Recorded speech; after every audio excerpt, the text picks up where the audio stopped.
be pretty much close. No, well, this comes up here. So we'll take that up. This will move up here. I can put it on so I don't forget. I can put it here because I have the other stuff. I didn't know if anything, but I won't be taking tickets, right? Yeah, no, not at all.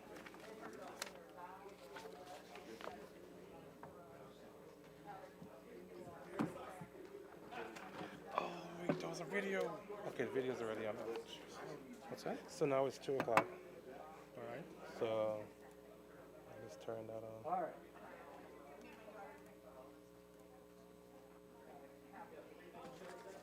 Did Corey?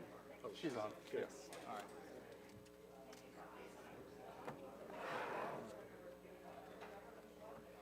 That video was for the board meeting later, right? Or was that for the workshop? The food service, so it's for the board meeting later. Yeah, that's during the superintendent's report. Okay. Okay, so.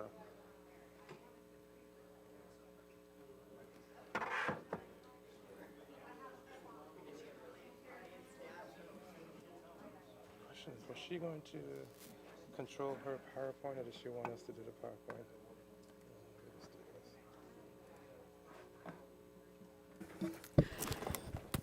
I'd like to take this opportunity to call the August 3rd, 2021 monthly work session to order.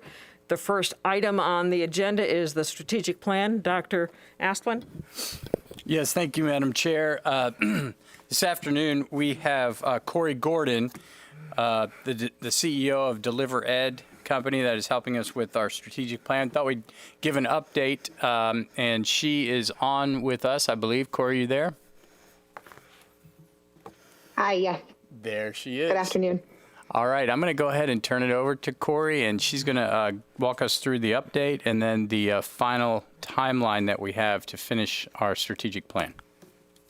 Excellent. And I will answer any questions if you have them this after my presentation. So I'm going to go ahead and share some slides with all of you to give you an update. So it's been a privilege over the past couple of months, really getting to work with the superintendent and the phenomenal team of folks at the district office, as well as with lots of different voices from across the district. And we are really excited to share with you some of the emerging themes that are coming out of our work together for your feedback and reaction, and really eager to continue this work, building on all of the great work that's happening across the district.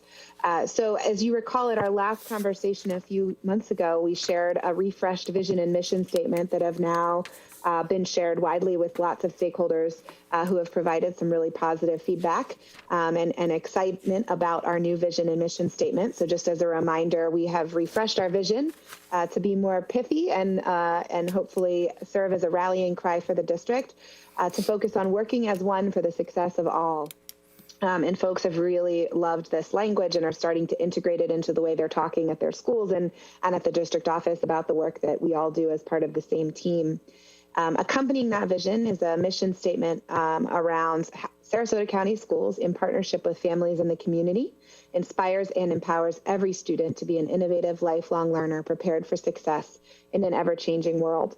And similarly, folks have really felt like this resonates with them. This paints a really beautiful picture of what it is that we're trying to do and why we do the work that we do all the time. And so the overall reaction to these has been quite positive, and stakeholders have given some suggestions about ways that we've wordsmithed to make these even stronger. These both are very important foundational elements, of course, of our plan, but they are not sufficient for really driving the work that we know has to happen. So we've taken the steering committee that built these vision and mission statements with the input from all of the stakeholders in the town hall meetings, et cetera, and tried to establish a set of priority goals. What are the big areas that we need to focus on as a district over the next 5 years to work on getting closer to this vision and mission? And so what you see here are the 5 goal areas that have emerged from our conversations, starting with a focus on differentiating learning and accelerating growth for all students, fostering a healthy, supportive learning environment for all students, recruit, recognize, and retain a premier workforce that supports all students, collaborate and engage with school communities to support the achievement of our students, and finally, ensure that we have efficient and effective operations through fiscal stewardship. So our sort of internal operational focused goal. And you can see underpinning all of these goals are a set of core values that the team has also drafted along with the district input from various stakeholders. These are the ways in which we will behave and work together as a team in support of these goals. So each of these goals now has a leader who's been assigned as sort of the accountable owner at the district office and is busy doing work with a team of folks, including district and school leaders, to help begin to flesh out what does it actually look like to do each of these things? How will we measure each of these areas, and how will we actually achieve these areas? What are the priority strategies that need to sit underneath each of these areas, recognizing, of course, that they all work together in pursuit of our ultimate outcome, which is about student achievement. So that's where the team is right now. Is there's a team of folks working diligently behind each of these areas to build out more detail around what they look like. And we are having to make some challenging choices, of course, about what to prioritize and how this all fits together. I will say that much of the work that the team is starting to think about is really about building stronger systems for the things that we're already doing. So what you'll see as we start to share some of the strategies in the coming weeks is that much of what's in the strategic plan is either already underway and building on what we've already been doing, or is about doing things we know we should already have been doing. For example, really high quality PLCs at our schools, but doing them more consistently, more rigorously, and making sure we follow through. And I remember in my conversations with several of you at the beginning of this process, I heard that same push. How do we make sure that we're actually following through on the promises that we're making? And so I'm really spending a lot of time with the team, making sure that we are thinking about that follow through and implementation very carefully. So where do we go from here, and where are we right now? Our next steps are around identifying, as I said, metrics and targets for each of these areas, and then prioritizing strategies that will help us achieve these goals. And again, we have collected hundreds and hundreds of ideas from the field that are being utilized as these teams are identifying these strategies. Then each strategy is going to be defined through a more detailed implementation plan that the district will use for monitoring its own progress, which are going to be led by what we call strategy leads, who will engage with a broader team to build out these implementation plans. To give you a picture of kind of where we are, where we've been, and where we're going, you can see our ultimate outcome here on our final outputs are around a revised vision and mission statement, a clear set of goals and targets, prioritized strategies with implementation plans, and then importantly, a set of progress monitoring routines that will help us internally stay focused and also help us and the superintendent share progress with you against our strategic plan. So we started this work back in April with a capacity review, the focus groups, town halls, leadership self-assessment, and of course, interviews that I conducted with each of you. Throughout May and June, the steering committee really worked to refresh the vision and mission, the core values, and to identify those goals. We've, throughout the process, but particularly spent a lot of time in June and July getting feedback from some of your leaders to make sure that with the direction we were heading in made sense and that their ideas were being captured adequately. And then now in August, we are really in the midst of strategy development, which is sort of putting the fine points on this work, finalizing strategies, identifying metrics, and developing implementation plans with the goal of completing that work by the end of August. That's what the star indicates. That's where we're headed, with the goal of kind of rolling out the plan and implementing right starting in September, so that everybody is aware. Now, I will say the superintendent shared some of the priorities with the staff at the Summer Leadership Institute. So we're sort of building it and rolling it out at the same time, but recognizing that, of course, we want to take our time to make sure the details are just right before we really kind of unveil the final product. And then my favorite part is really about what we're going to do in October, September and October, which is build out this system for progress monitoring. How will we actually make sure that the great work and the great ideas that are in this plan are really going to translate into results for students by holding ourselves accountable for implementation? So that's a summary of where we are. We are here, right, in this portion right here, and really in the throes of this work. And it's been, like I said, an incredible privilege to work with the team, and I'm just so impressed by their thoughtfulness and their dedication, particularly while so much else is happening, the sort of day-to-day urgent tasks that are arising for so many of these leaders. And they've just done a phenomenal job of being thoughtful and strategic and prioritizing this work, which is so important, but sometimes can be easy to set aside when the more urgent day-to-day tasks become real. So thank you to your team, Superintendent, and just really excited to spend this month really digging in and unveiling the plan starting in September. So I'll pause there and ask if there are any questions or reactions for some folks. Corey, I have Shirley Brown, I have one comment on the goals area. Sure. You know, you've got the 5 goals written out, and then underneath them you've got, 6 words.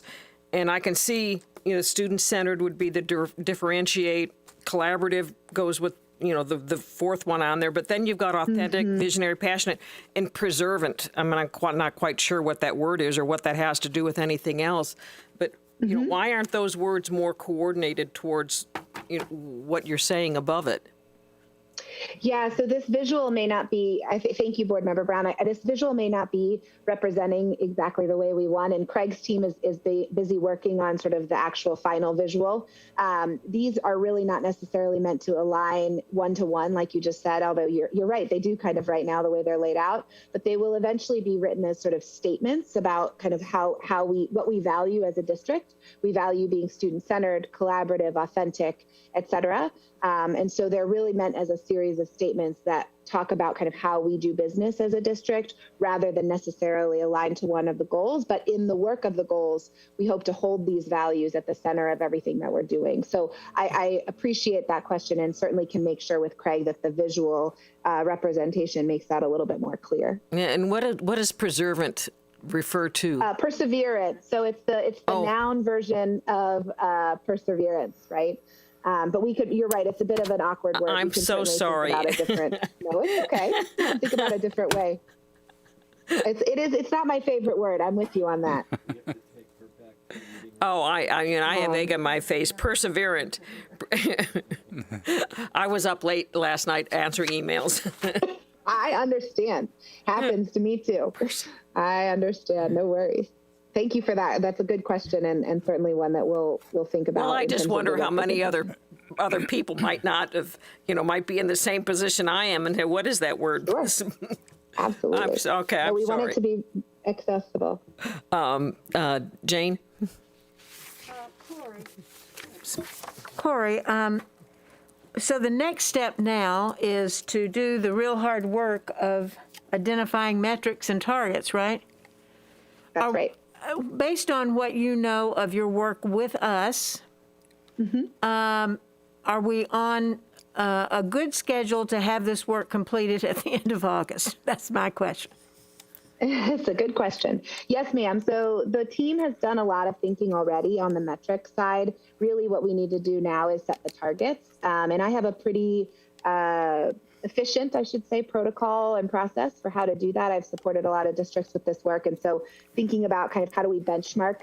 The hardest thing, as you know, about target setting, if we do it all the time in our personal life, right, is making sure that our targets are both ambitious but also realistic. So when we talk, for example, about, how we want to move the needle on attendance and absenteeism in the coming years, if that becomes one of the things we want to focus on, or our retention rate, our teacher retention rate, if that's something we want to focus on, how do we know what's a reasonable target? Also pushes us beyond where we've been before. That's the hard work, right? And the team is starting to think about that data and prioritize a couple of key metrics. And I have a tool and process that we'll use for trying to do some of that benchmarking around what's possible. I will say it's a unique time, as you all know, to be setting these targets given COVID and the world in which we're living. It's, unfortunately, given coming out of the pandemic and the unfortunate impact that it's continuing to have on our students, we're going to have to take that into account, of course, as we set these targets. So to answer your question, yes, I think we absolutely can finish this work. I think we could certainly take longer. It's always easy to continue these conversations, but my hope is always to push the team in the direction of let's set some targets, but recognize that we're going to have that progress monitoring system so that we can always come back and revise as additional information becomes available. But I really want the team to try to push toward anchoring on those targets in the coming weeks. Thank you. Karen Rose? Thank you, Mrs. Brown. I'm excited, and I'm very thankful that we're working with you, and extraordinarily proud of what our staff is doing in this pursuit. I think it's right on target.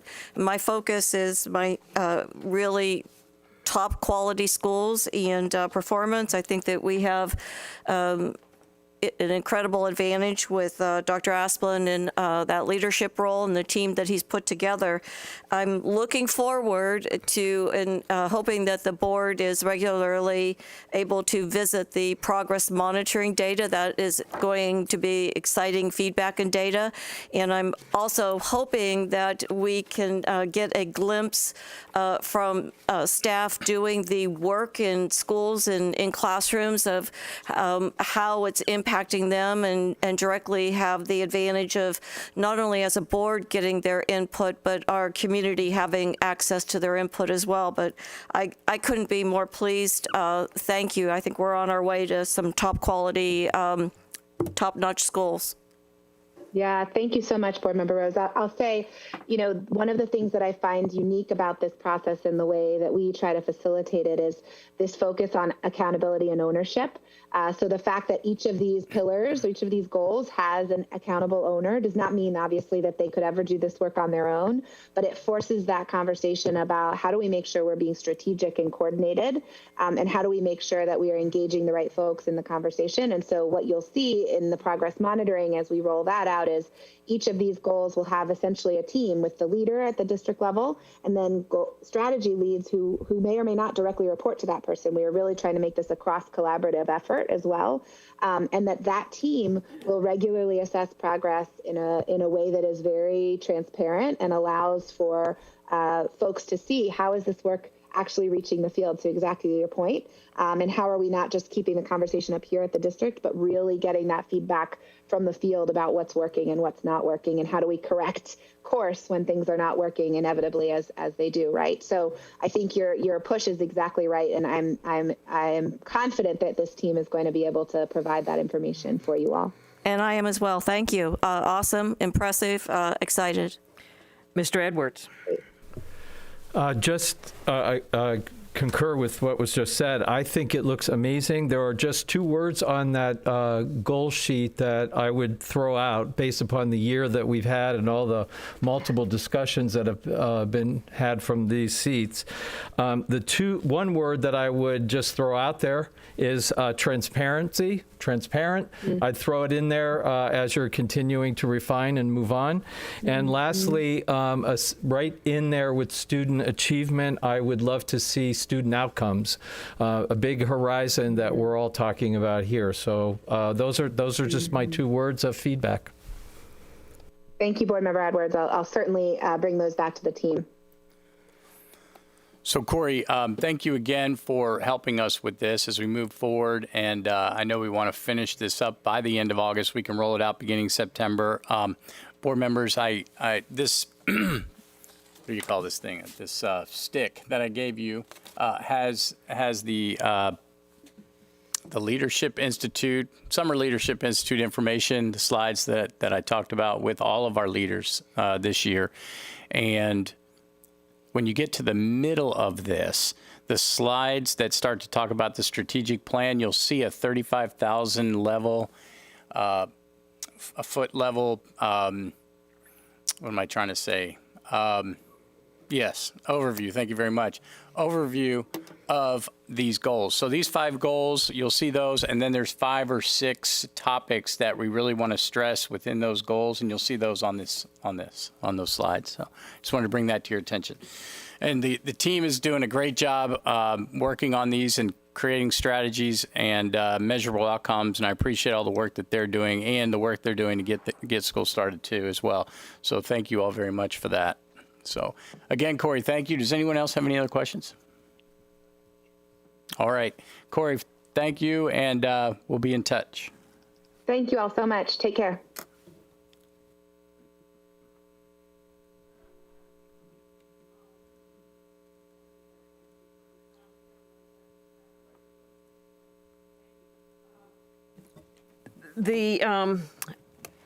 next on our agenda is talking about the contract tracing and all that. It's going to be probably a long discussion. We also have the Audit Committee report. Are those people here ready to present now? We could move them ahead, or? Yes. All right, so to make it easier for you, I think we'll go ahead and do the Audit Committee report at this time. Jane and Rob Broline. Mr. Broline, if you could sit at this seat, and then when you want to talk, you push the microphone.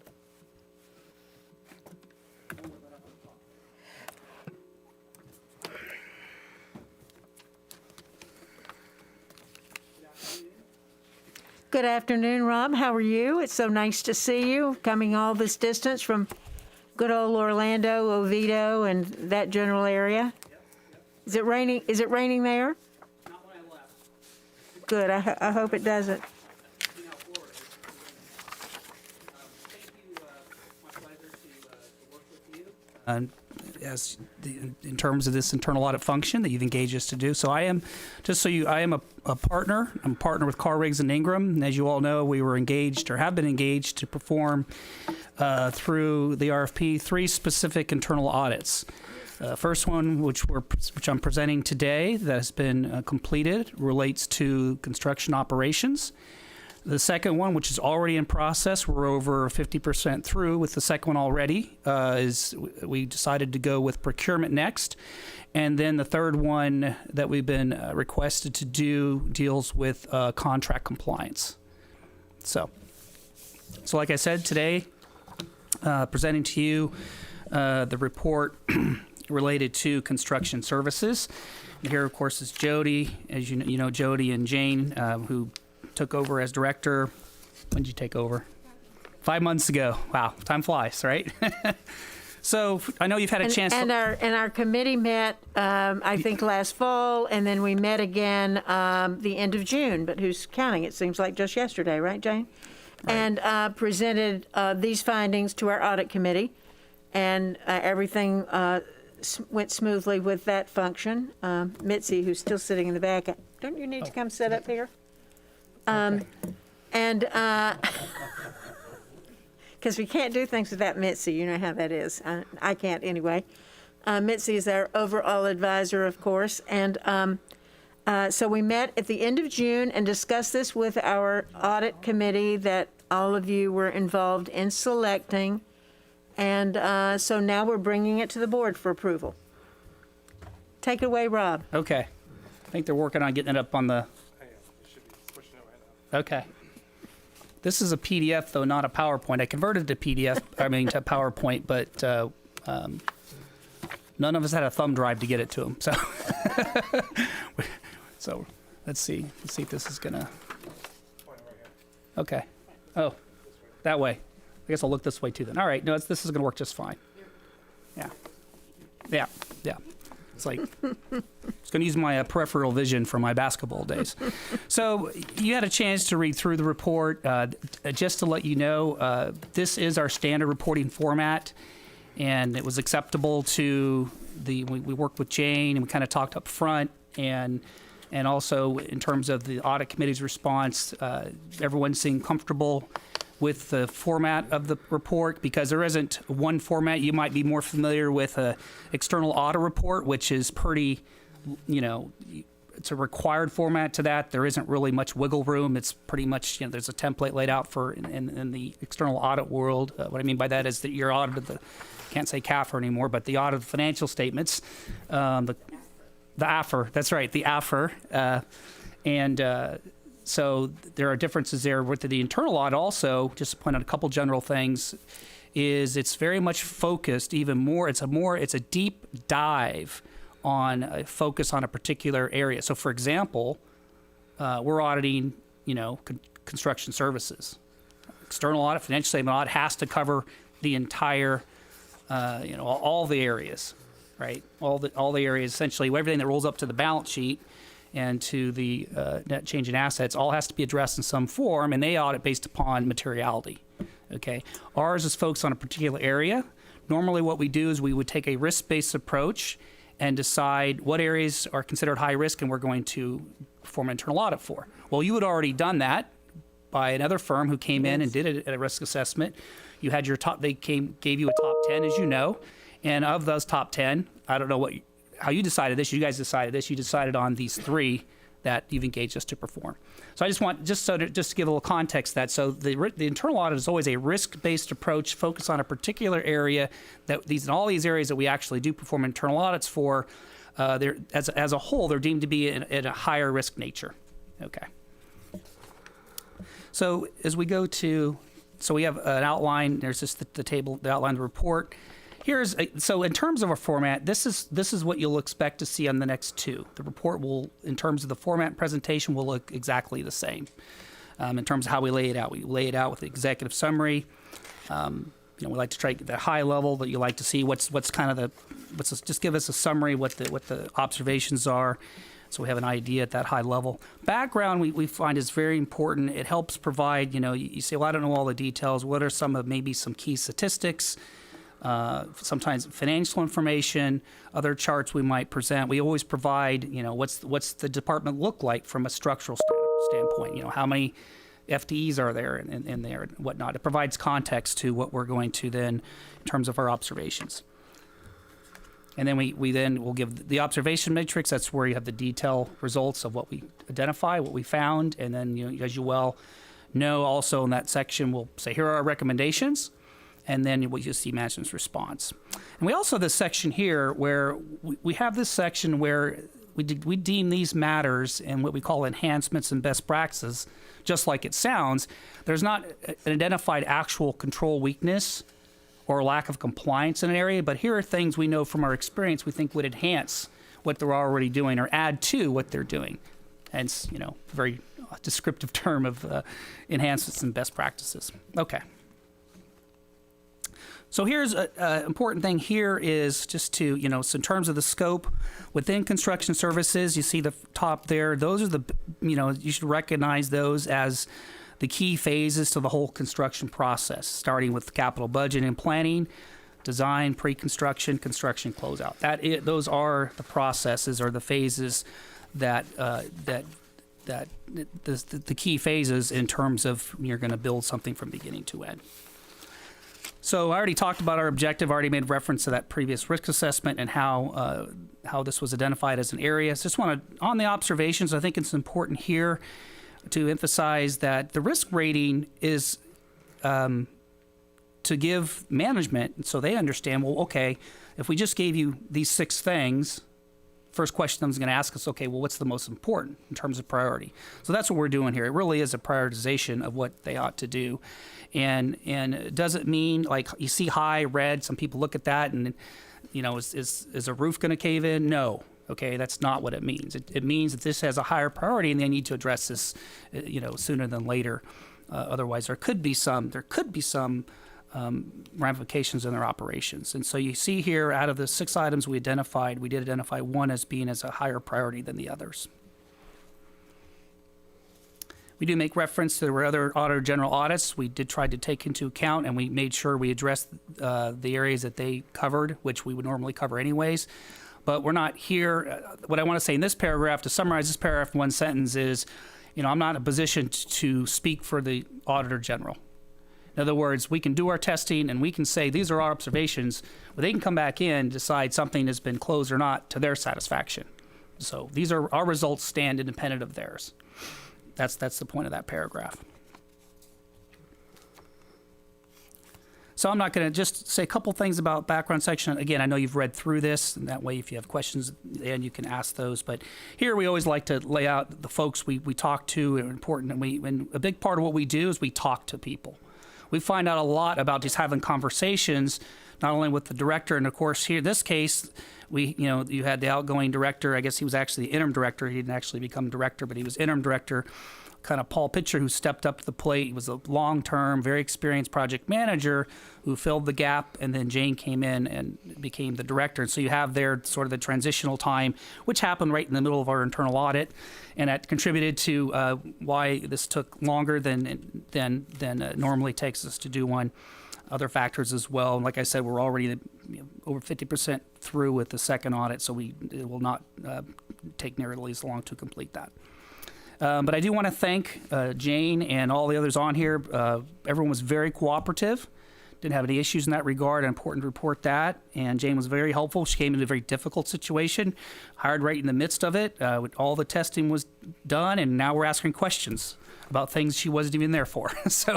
And she did a really good job in researching that and being able to provide as best she could answers to our questions. All right. Next areas are just, like I said, the org charts. You've a chance to look at that. Some financial information, just put things in context. I'm not going to go through those in detail. That's really for background information. Here's dealing with appropriations revenue. All right. This here, this is our standard approach. So we have our standard format. This is our standard approach. You're always going to see, here's our objectives, which is going to focus on, like I've said, the internal controls themselves around those key processes that we identified, that are identified again under the detailed testing section. And we're going to focus on compliance. Compliance with the department's own policies and procedures. And you note there that some of the observations we have deal directly with some inconsistencies in some cases in being compliant with some of those, their own procedures. Also, any type of control, matters of control that need to be addressed. Internal controls. And then, of course, we also look to provide, as said earlier, any enhancements or best practices.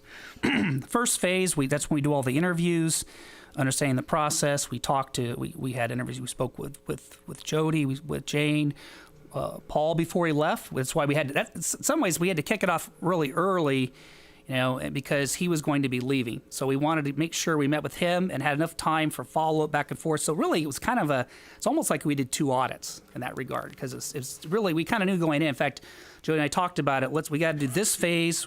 Well, Paul's here, get what we need, information we need to get. And then we need Jane to get a chance. It's only fair. We kind of paused while she tried to get acclimated, and then we resumed. So that's another reason why, in terms of the time frame, some of us, some of the audit committee rightly said, well, asked us about the time frame, and we explain that. We do our detailed testing, which results in our observations, and then, of course, this is the reporting we're doing today. All right. So the first one, which we rated as high in terms of priority, is that dealt with the upfront process. You put things into the plan. Obviously, things are dealing by resources. What can we do, and what's the plan in terms of what's the need, in terms of the need of renovations or new structures, new schools. And one of the things that was noted, and this was really a collaborative observation, really, in getting through especially discussions with Paul Pitcher as one who, I think, with all the experience at the district, being the project manager, very valuable in talking to him, because having that experience and saying, look, here's what I'm seeing from this. And wasn't anything Jody didn't know about. They'd had conversations about this. And then Jane, when she came on, everyone was on board with this, saying we just need to do better and have a process in place. Otherwise, you're well aware of this, because as a board members, you're experiencing this. It goes in, let's say, at $20 million, whatever it is, for some, renovations or elementary school, whatever it is you're doing, and next thing you know, it jumps 20% or 25%. You say, what happened? Well, part of that is getting a good handle on the initial estimates and having a good process in place to be able to address that. And a lot of that's getting the right experts involved at the beginning, like the architect engineer, to get a better estimates in place, so you don't have that kind of thing. Sometimes, some things just are what they are because of the market. Other times, though, it's a matter of having better estimates and updating those accordingly. And that's what this is all about. Compliance as it relates to the contract and the guarantee maximum price. So just put this in context, all these projects we looked at were, or I should say the observations relate to were cost reimbursable contracts.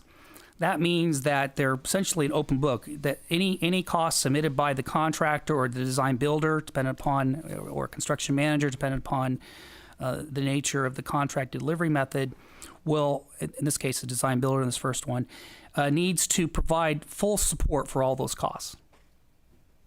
and they're also all auditable. They have to they have to show support, like a vendor invoice, a subcontractor pay application, some type of third-party document to support those costs.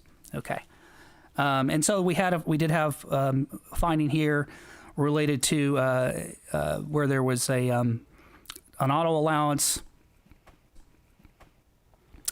Essentially was included in two places. They charge it separately. They also included in the burden rate, so they kind of double charged that, so we noted that.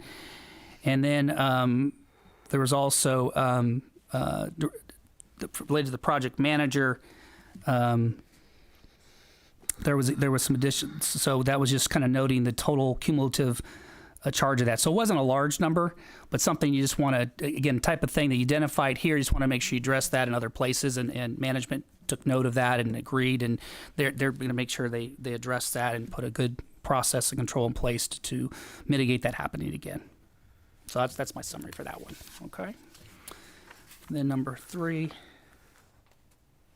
point. I can't see that far now. It's getting smaller. You just advance it for me. Thank you. I don't know what's. So this deals with general conditions monitoring procedures. So that title corresponds to specific procedures, which we believe are good procedures. We just had some things as far as that were put in place by management to monitor general conditions in the GMP contract. Now this was dealt in response to, was formulated, this is prior to Jane coming. It dealt with one of the Auditor General audits, and it was a finding they had, and this was a result of that to have this documented. It doesn't mean, I want to emphasize this too, it doesn't mean they weren't looking at the general conditions. It just means it wasn't formally documented. It's important to know. I don't want you to think they were not, doing that process. But it's from an internal audit standpoint, and the Auditor General said a similar thing. If it's not documented, then we can't verify that it is being done. So, but again, doesn't mean they're not doing that. So in looking at this, then there were two types here. They had various checklists then they were using as tools for this process. One related to the pre-negotiation process, and the other one dealt with the negotiation itself. And these are some findings we had. And you could see the response from management there. I know you've read that. And I think, again, part of this, I see this one, again, more of a documentation retention issue. And I think they're very aware of that. They're very focused on that. Where is this document? Sometimes, probably if Paul would have been here, he would have probably been able to find it. But that shouldn't be the case, right? That's the whole point. When someone leaves, everything should be in a central place. You shouldn't have to rely on somebody who might know where it is. And Jane tried very hard to find these things, and she couldn't locate them. But going forward, that's, as you see in the response, that's going to be addressed properly. All right. Thank you. Thanks. So next one dealt with the, that's right, front and back here. Got used to that. Okay. So this next one deals with the pay application review process, and there's a lot of, it looks like there's a lot here, but we just like to be very detailed. The summary of this is, so you have a procedure which is documented for reviewing the pay apps. Now the pay applications, those are essentially the design builder's massive bill each month. Okay, that's all, and that thing can be very massive because they have to attach all the support. So you have their summary of things and the schedule of values, and then attached to that, it could be 100, 200, it could be 300 pages on a big project. It's a lot. And so it's good to have a pay application review procedure, which they do. It's excellent that they have that in place. And with that, people, it's difficult, right? When they're doing their job, what do you want to have with that? You want to have a good checklist, so you make sure you don't miss anything. You don't expect them to memorize the procedure or to sit there and read the procedure, which is a narrative, and then do their steps. So this one is really about looking at comparing those two, and we just noted some things. There were some inconsistencies, some things that were not clearly identified in the checklist. We felt like that the project manager could miss doing. There's some other things. There were some things that were just ambiguous in terms of what did it mean when they said yes. So change order log. Did they review the change order log? Yes. Then we look at it. Well, there was no change order log. Okay, well, they were using yes to mean the step was done. Doesn't mean there was a change order log. And why wasn't there a change order log? Well, because it just so happened there were no change orders at the application. So that's all. That's what I mean. That's all fine, but you can see where it gets confusing, and the reviewer needs to understand too. Does it mean that they actually looked at a change order log, or does it mean that there wasn't one? And so they're basically making these various revisions. And then they dealt with having a clear. You have different people reviewing this. You want to have different places for them to sign off. At this point, you didn't know who signed off on what in terms of those steps, and they're going to make that clear as well. So that's what that one is really dealing with. And the management is very agreeable to make those changes, to make those clarifications in the checklist, and anything missing the procedure and vice versa. Okay, the next one, if you could, number 5. Yeah, the closeout process. So this one dealt with some things that this was not something they were not aware, management was aware of, and were trying to work on in terms of some of these projects were not being completely closed because, and it's important, they were trying to make sure those as-built, like it sounds, is at the end of the day, we need to have those final plans that tell us, okay, we know all the architect plans that went into this. There were changes along the way. So at the end of the project, what was the actual, how do those plans actually turn out? In other words, that light fixture was supposed to go over there, according to the architect, but ended up going right there.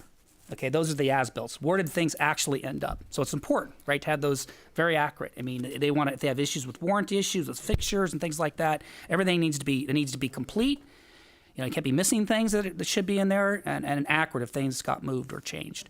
And there were some things around there. I think sometimes there were some very minor discrepancies, and internally, that job would hang out there as not being closed when they really need to say, well, look, you need to have an established threshold so that job can close for the sake of the project manager, and the other person responsible for following up on that can do that. And management agrees with that. In fact, I think that's something they were trying to work on themselves, and that's something that they're committed to making that simplified and streamlined as well. Okay, number 6, please.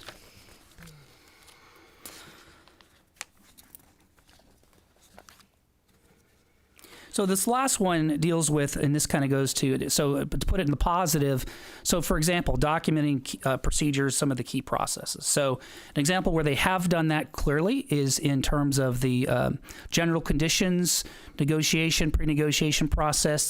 That's documented. As you know, just spoke about, they've documented the process in terms of pay application review and approval process. So we're now saying in these other areas, they also should have some formally, documented procedures. Again, so others leave and others, what are we supposed to be doing, right? So it's basic. And they're committed to doing that. And it's important. One thing to note here is there is a phased approach. I mean, this can take a while. We encourage them. They can do this in a initially. What often we see our clients do is do this more on a high level to get something in place, and then they could always build upon it as they go. And I know management's committed to do that. And because it takes time, though, you see there's a phased approach to this, which is very reasonable, we think, in terms of trying to get this accomplished. And then finally, go to next slide. The last two things. From the best practice standpoint, we have, I look at the other page there. Yeah. So in terms of contract clauses and GMP assumptions. So to summarize this, and the 10 is not a magic number. I just stopped at 10 because just to give you it's just an example of the various items. And this comes from all of our experience in helping other school districts and other public sector entities with the contract process, making sure that contract is airtight when it comes to, remember I talked about all those cost clauses? Because at the end of the day, the construction manager or the design builder can charge you for anything you don't tell them they can't charge you for, if they can justify as being related to the project, which is a very broad definition. And so we've helped over the years helping and provide a lot of benefit and value because it creates an opportunity for cost avoidance, right? If you put it in there saying you can't charge me, if you say you can't charge me more than X% in labor burden and you cap it, You're preventing that. Even if they come back and say, look, we actually incurred 65%. And you're like, well, yeah, but we don't want to, just because you incurred it doesn't mean we're going to pay it because we don't think that's reasonable. You negotiate that, right? Because if you start out, it's based upon actual, unless you push back and put those limitations in there and caps. And one of the ones that Jay and I talked about that's often done is, they can come back and say, okay, we have 5 people on the job and everybody has their own pickup truck. Does everybody in their own pickup truck? Well, we're actually concurrent. They're actually driving them around. We can prove it to you. Well, you can see where the trucks left the garage already. if you haven't already set up front, you can't have 5 pickup trucks. We're going to say it's going to be, the project manager and the superintendent or whatever. And then there's other examples here that can provide reduce your costs and reduce and save you a lot of money, really. And also in there as well, this also applies to the guarantee maximum price things they put in there. And a good example of that is the truck example. Often it's in the guarantee maximum price proposal where that's where you got to take a look at that. And we have various things in there just for management to take a look at. Okay, the next one, please. The key performance indicators. This is something management, and this is what's, I think, very helpful. You have Jane coming from another school district and already having some ideas that she hit the ground with of key performance indicators that she wanted to implement to, kind of track projects and give her a good idea of managing her department and those projects overall.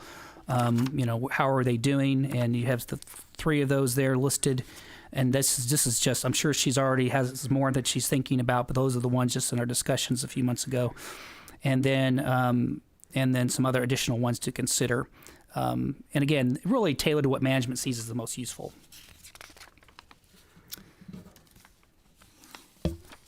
Next one, please, number 3. So here, this is something that, again, this is really came out of a discussion. Also seen, the volume that's ahead of the school district and the projects are planned, and again, this kind of ties into if the district wants to go in this direction or can go in this direction from a resource standpoint. So we put this as an enhancement or best practice. This is something to consider for capital construction specialists, and we give some ideas there. How, and obviously you need to do you certainly would do your own cost benefit analysis, and I'm sure Jane and Jody looking at that, and then you would have to evaluate that. But here are some things, working with Paul Pitchard in particular. They are different things that this position could be used for to get full use of that position, and possibly use it, help even use that position in connection with our first observation, as we note there. Okay, number 4. Again, we know we will never flat out say, because we know it's impractical and not really even our place.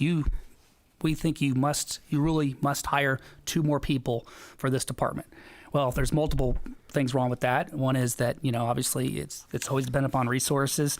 And secondly, you really need to do analysis and see, and we're not in a position to make the proper analysis to even make that kind of recommendation. So we'll use that careful word, say consider, and do your own cost benefit analysis. But we do see there's some potential need here because of the volume of projects, seeing how these the project managers have been pulled.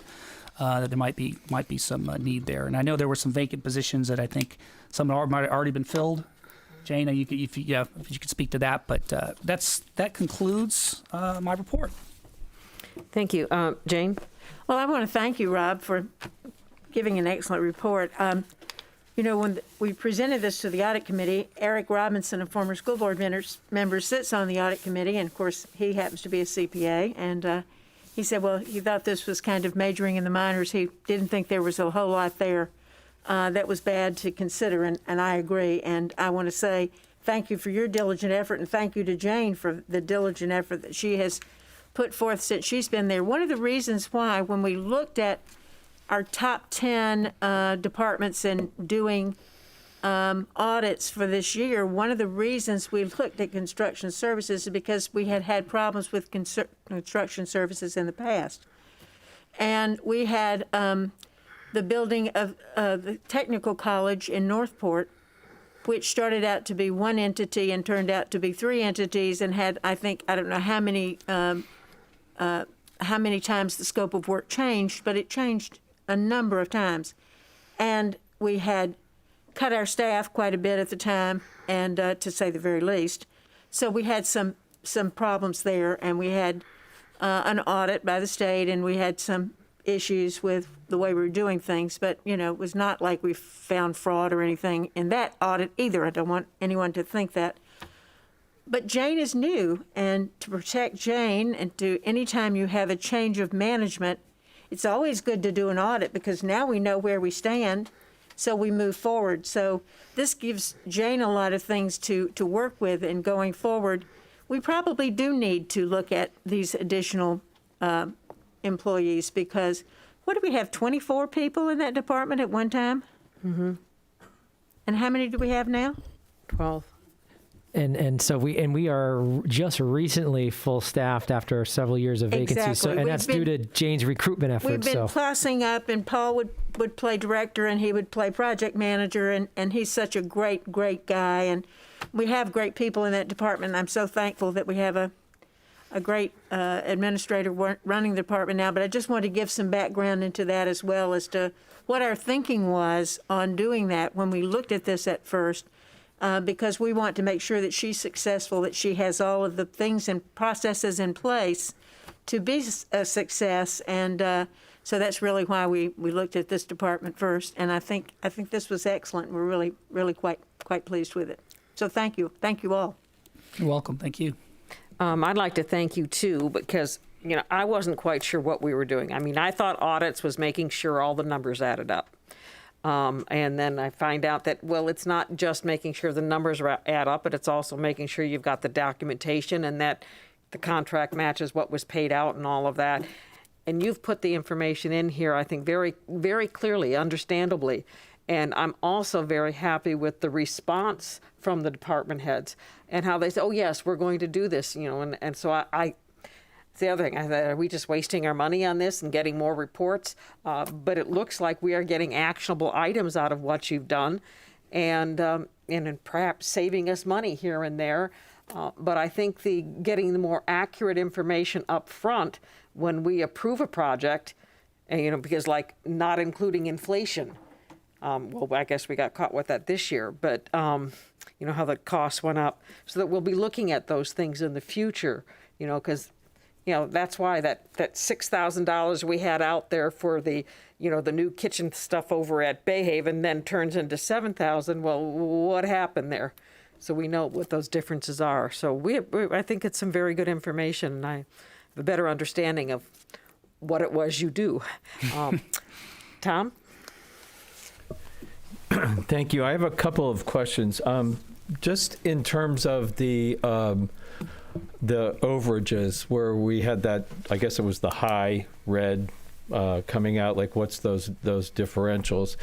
I think it would be helpful from my perspective is knowing, do we build in a contingency plan in each one of those capital, is it there, and is it called that?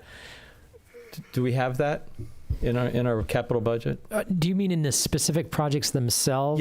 Yes, by project. Jane, do you want to talk about that? Yes. Can you hear me? Yes.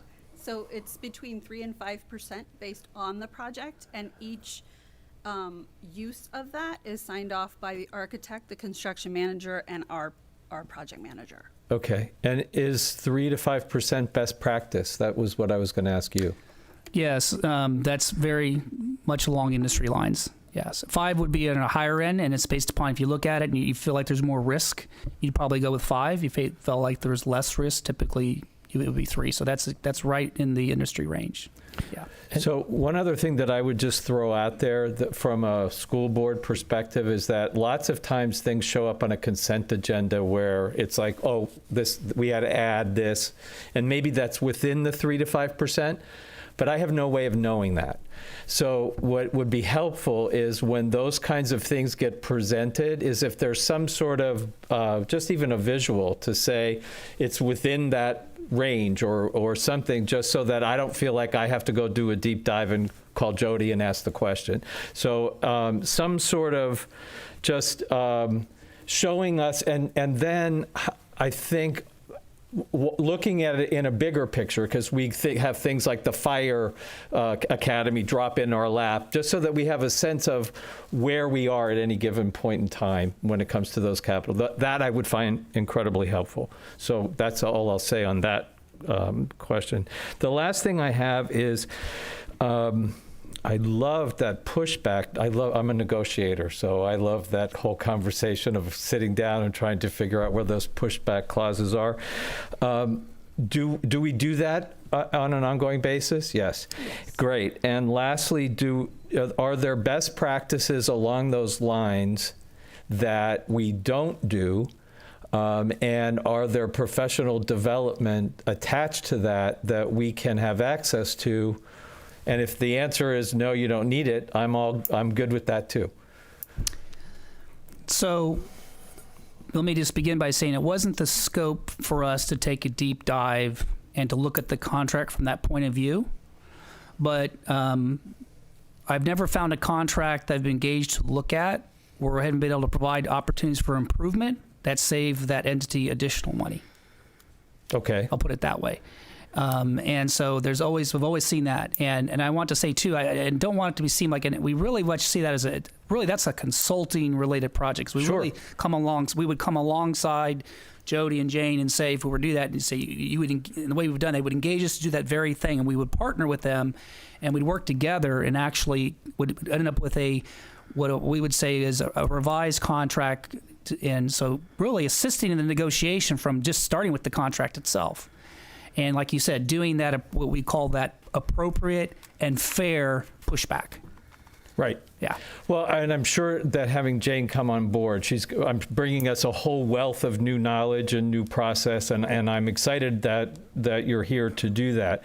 But just as a by the by, I think it might be just a general kind of thought process that because we're constantly, as we all know, involved in capital improvement plans and projects going along, is there a return on investment for some professional development along those lines that would help us as we're moving forward in a lot of our capital improvements and our new builds. So as we start to look at that kind of stuff, I'm just curious as, what's the risk reward and return on investment for looking at professional development in that area. Done. Karen? Thank you, Mrs. Brown. I would just like to reinforce my appreciation for the added best practices as a result of the audit. Thank you. Welcome. You're welcome. And so with that, we appreciate all you've done, and you're all dismissed. Oh, thank you. Happy trails. Thank you. Thank you.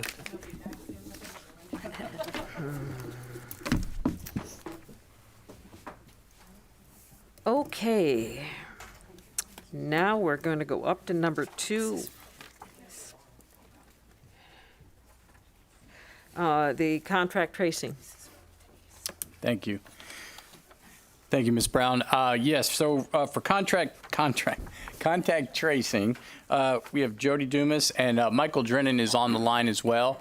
And if I could also have Chris Renoff and Brandon Johnson, Steve Cantis, if you guys could come up as well, that would be helpful. And I'm going to go ahead and turn it over to Jody, who's going to talk us through our quarantine update. And then, like I said, Michael Drennan's on the line as well for to answer questions. All right. Thank you, Dr. Asplin. So I appreciate the time and opportunity to discuss what we're doing with contact tracing. It seems like deja vu. Same time last year, I think we were having these kinds of updates, and we're here again. So I think the good news in that is, and Michael Drennan's on board here from the health department to speak from their perspective, but our partnership with them is in place that we had last year. And so we are building upon and essentially using the same process we had in place last year to be able to contact trace throughout our schools and all of our facilities should we get positive COVID cases once we start school. And so there are a few changes per CDC guidelines that have changed some of the contact tracing a little bit. We've made, I think, and let me recognize Susie DeBose, who does kind of the boots on the ground work on all this, and she's here today to answer questions too. But we've made some modifications in the process to make sure we align with that those changes from CDC recommendation, and I think we're ready to go to start school. And Michael can certainly speak to these changes when he gets some time here. But essentially, want to reiterate that our partnership with DOH, we are really a conduit for providing information from our school sites, from our work sites in terms of what's going on, what people may be involved, to Michael's team at the Department of Health. Michael's team at the Department of Health does the assessment of what that exposure might look like, and then relays back to us, through us, back to our school sites, who might have to quarantine, who might not have to quarantine, and how all that looks. And so it is really a partnership where we provide the conduit of information to the Department of Health. They make the decisions in terms of what's going on with our staff and our students, and then we relay that back to staff and students and make sure we're in compliance with whatever we might need to do. A couple of changes this year. Obviously, with the vaccinations that are out there and people who are being vaccinated, if you are in a situation where you are a critical contact at one of our sites with somebody who's COVID positive, and you're in that critical exposure, which is 15 total minutes over a 24-hour period, right? Correct, Michael? Within 6 feet, you are a critical contact, which means you then have to quarantine. If you, however, are vaccinated, you do not have to quarantine. And so we've worked that into a process to make sure that the Department of Health can tell us who does not have to quarantine because they've been vaccinated. So that's been kind of worked into our process. I know Michael's been staffing up his contact tracers so that they're available and ready to go. Susie is once again contracted with some substitutes who are working with us that are going to be contact tracing as our team like we did last year. And so there are a few minor tweaks and changes, but I think our process is ready to go. We have actually, as of right now, been getting contacts and positive cases from Michael's team. Again, we're not in school, but as someone tests positive and is someone in our schools, we get that information and we reset our dashboard. Remember, our COVID forward-facing dashboard for the public was reset as of July 1st. And I just took a look at that before I came down here. Again, that's updated at night, and I believe there were 86 or so positive cases on that list currently. So the cases are coming in every day. They're being updated like they were on our dashboard, and we're moving forward. So with that, Michael, I don't know if you want to add anything in terms of the contact tracing, maybe some of the changes or how you guys are staffing up to be able to handle it. Nope, Jody, I think you covered most of it. That the major change is an individual who's vaccinated will not have to quarantine unless, of course, they become symptomatic. Otherwise, they're exempt from that quarantine process. Otherwise, yes, we're working to build on our staff. We're actually seeing cases increase significantly over the last several weeks, getting close to where we were peak of earlier this year. And so we want to make sure we have enough staff on hand to handle both the cases that need to be called and the contacts. So moving forward, based on where we are today, Susie DeBose and I will be putting together kind of a how-to contact tracing 101 for all of our administrators in the district, which we'll be recording tomorrow morning. That'll be going out to site staff. And we'll be asking, like we did last year, for each principal to identify a person on staff will be the contact tracing person for that particular site. They'll work with our team of subs that we have in place, again, working with Michael's team. So it is a real integrated process, and it takes people from all levels of the organization. But again, we're building on the process from last year. I feel like we're ready, and we'll just see how this year kind of rolls out with contact tracing. So with that, I will open up to any questions you have regarding that. I have a question, and that is, well, what about if a parent contracts COVID?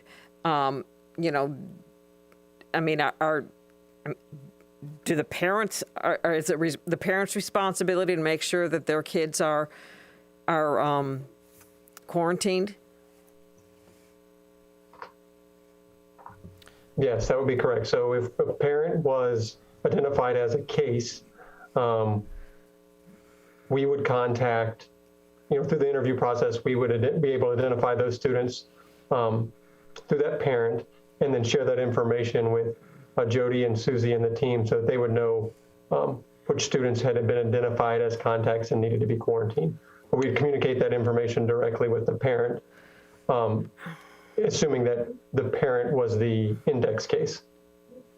So it's up to the parent to tell you, yes, I have these children living with me, and then you will tell us if those kids are in our schools.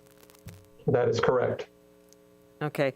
We also ask for numbers on the number of quarantines last year, and we had 15,952 quarantines.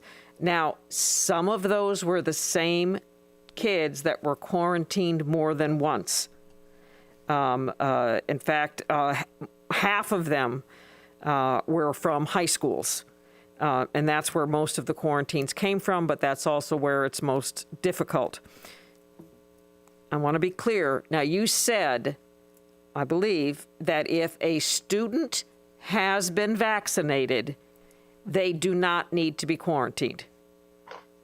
That's correct. And so though, I guess to expound on that a little bit, I should say completely vaccinated. So in that, a completely vaccinated individual would have 2 doses of the Pfizer or Moderna vaccine, or I apologize, step back. Talking about students, it's going to be 12 and over. Pfizer vaccine would be 2 doses of that vaccine plus 2 weeks after the second dose. They would be considered completely vaccinated and not have to quarantine. If we talk about staff in general or any students that are 18 and over, they would be eligible for all 3 vaccines. Once again, in that situation, it would be 2 doses of Moderna, 2 doses of Pfizer, or 1 dose of Johnson & Johnson, and then 2 weeks post that last dose. And again, if any of them have symptoms, they should stay home and go through the drive-through testing, correct? Right. So if they have been completely vaccinated and developed symptoms after an exposure or not an exposure, just develop symptoms, we would encourage them to be tested, and then we take appropriate steps from there. They may have some other type of illness that's causing their symptoms, which would be helpful to know about from their standpoint or their provider's standpoint, or they might be due to COVID. And in that situation, we treat them as a case and start the follow-up process, case investigation process from there. We've got people that are saying the vaccines are worthless because people are getting it anyway. But I'm hearing from like other sources that only about 10% of the cases are from people who have been vaccinated. Is that still accurate, or are those numbers changing? Nope, that's very accurate. It's somewhere between 8 and 10% of cases are considered are breakthrough cases. So someone who's been completely vaccinated and then still develops COVID. Unfortunately, no vaccine is perfect, and so we would expect breakthrough cases to occur. It's also important to remember that all 3 of these vaccines were initially developed not to prevent someone from becoming infected, but to make sure when they do become infected, their illness is minor and does not result in a hospitalization. Or death. And from that standpoint, these vaccines are almost 99% effective, very close to what the studies showed. If we look at individuals who are hospitalized, it's well over 95% are unvaccinated. And usually those that are vaccinated and hospitalized have some type of other comorbidity or illness that just unfortunately results in them needing to be hospitalized. Comorbidity is a terrible sounding word, but what that means is that there's another illness. They have some other type of illness or condition that suppresses their immune system. Thank you. Jane? Are we likely to get better reporting from the state? They stopped most of the reporting, last June, and now it's very difficult to get much reported. We had a report for youth on a weekly basis that I always like to get every Friday. We can't get that any longer. Do you know anything about, for example, I'd like to know the actual numbers in this community on the people who are getting COVID who have been totally vaccinated, because I know a number of them. I don't know how high the number is, but I would certainly feel more comfortable knowing the numbers that we have. Have you heard anything from the governor's office or anything from Tallahassee relative to more reports coming out?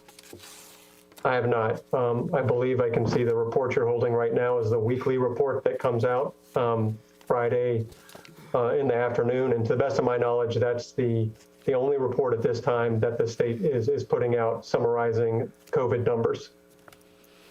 Well, we have really had a lot of parents who have reached out to us. I mean, a month and a half ago, we had parents reaching out to us about no mask. And I mentioned Delta variant at one of these meetings, and it was like I was hit over the head with a baseball bat because I must have been wackadoodle or something because, you know, that wasn't a big deal. And now it's a very, very big deal. I know that we've had kids at All Children's Hospital in St. Pete from here. I know several camps have had outbreaks of young children who have are ill. A couple of them have had to go to hospital. We have kids right now in the hospital in this community and in others, but most of these people would really like us to wear a mask, or at least to strongly recommend a mask. And I guess that's about all we can do. I don't know any school district in the state that will go up against this executive order because we would probably get nowhere doing that. And it brings back all the things that I think are so important, which is local control. Local control by the health department, local control by the school board, but it doesn't seem that we are having that very much these days. So I think that we can look at this quarantine issue. We need to look at our curriculum and how we're going to handle kids in quarantine. Parents are concerned about that. They're also concerned about if we're going to go to mask classes versus non-mask classes, and I've said I don't think that you're thinking of doing that, but at any rate, that's those have been a lot of the emails that we've received over the last, how many hours, 24 hours? I know we've received hundreds of emails. I tried to answer them all, but I gave up at 10 o'clock this morning. I'll answer the rest of them after we finish these meetings, but I think we're here in an optional mask situation, and I pray to God that we're not doing something very bad to our children. Karen? Thank you, Mrs. Brown. Please, talked about contract tracing relative to a student who has been completely vaccinated. Where does a student stand that has tested positive previously for COVID and has been cleared as negative? Are they handled in the same manner in contract tracing as a vaccinated student, or what is the difference? Well, that's an excellent question. So the big difference there would be a student who's been previously positive. They will not have to quarantine if they have another exposure within 90 days. So once they've been a case and completed their isolation process and have been cleared to return back to school and normal activities, for the next 90 days, they would not have to quarantine if another exposure occurred, unless, of course, they developed symptoms. And then in that situation, we'd want them to get tested, and then we would make our recommendation based on those test results. Thank you. And a second question, relative to privacy and diagnosis of COVID, so forth and so on, vaccination status, what can parents expect? What are the rules and any rights or how things are being disclosed? If you could just frame that a bit for community members, as it is apparent that we are following your guidelines with the contract tracing. So as it relates to contacts, we share that information with Jody and his team exclusively. We don't share it with other parents or any teachers or anyone else who reaches out to us. Obviously, confidentiality is very important to us. With that being said, we want to make sure that the school district knows who those contacts are and cases are, and can help us prevent them from attending class so we don't have further spread. As far as sharing that information or any reports, we wouldn't share any names out of that agreement we have with the school district. And then, Mr. Dumas, from a district perspective, what can a family expect relative to any privacy with vaccination status or testing positive status, et cetera? That's a great question. And so Susie has done a lot of training with our team in terms of what you can and cannot share. And so they're all aware of that. We've got our team assigned to certain sites. And so that Jody Dumas is the contact tracer for Riverview High School. And so the streamline of the information coming from the school to our internal contact tracer, to the health department and back is through as few as people as possible. And we only kind of disseminate the information on a need-to-know basis. So, you don't really need to know that Jody Dumas is vaccinated if you're the school site. All you need to know is Jody does not need to quarantine. And so based on the need to know of information and as few people as possible in terms of the pass-through and the handoff is what Susie and her teams have been doing in conjunction with the health department. And then past information or data and how it's kept? Yeah, absolutely. We keep that a tight hold on that. I know Michael and his team also do that, and we do not collect names, pass names out. It's all internal, and in fact, our internal dashboard is really private. And Denise and her team do a great job of this. Everything's private based on logon, and so if Jody Dumas can see a little bit more than somebody else, and so it's all tightly protected based on protecting the privacy of the student and the staff member to the utmost importance. Thank you very much. I'm sure that will help. Thank you. Asplin. Yes, I just, Mr. Drennan, just a couple of questions also about our young people in Sarasota. So can you give us some numbers of our young people as far as positives are concerned, and also those who are hospitalized, and those who are, how many are actually hospitalized and not doing well, as far as our students are concerned or our children are concerned? Yes, hang on a second. I want to look up a table that I keep track of all this in. Well, he's looking that up. In the paper today, Sarasota Memorial said from June 20th to March 2020 to June 2021, they had 71 cases. They are averaging 5 a month. For July of 2021, they had 18 cases. They have 2 hospitalizations, but COVID wasn't the primary issue. They are now testing everyone that comes in, plus at their walk-in clinics. Now, were those numbers that you just quoted, were those overall admissions for COVID, or were those actually pediatric admissions for COVID? Pediatric. So when we look currently, when I look at my data, and there's obviously some lag time here on how these are reported to us. Currently, what we have for Sarasota is it's less than 5 that are currently hospitalized. We're just looking over the last 3 weeks. It's what we have had is just right around 25. Now, Sarasota Memorial does have admissions from other counties, and so I have to look and see what's exactly comes out of Sarasota. I can't see easily what comes from other counties, at least as it relates to who's admitted to SMH. And then I do know there's been some need to transfer to all children's for more intensive care for those pediatric cases. When I look at just numbers overall, over the last 7 days, we've been averaging just under 30 pediatric cases a day. And that's above what our peak was in early January, where we were averaging right at 27, 28 pediatric cases a day.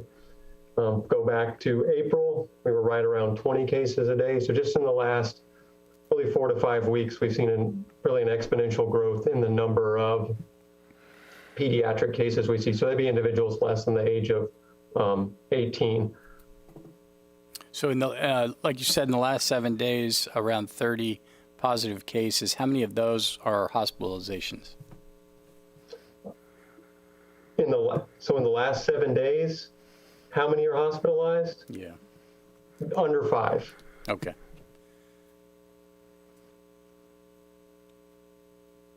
All right. But when I say in the last 7 days, that's not 30 over 7 days, that's 30 every day for 7 days. Right. It's averaging 30 a day. A day. Okay. I appreciate that. Ms. Brown, I know you brought up numbers from last year, and I know others have asked me what were our numbers. How did we end up last year? And yes, there were 15,952 quarantines of our student population last year, and then those who were positive students that were positive, 1,814 total students were. Recently come out the recommendation to be to strongly encourage masking. In addition to that, they talk about things that we did last year. So these tiered levels of prevention. So first being masking, obviously being optional here in Sarasota, but strongly encouraging masking, social distancing to the best of your ability, understanding that classrooms aren't always set up to meet that 6-foot requirement, but being as close to that as possible.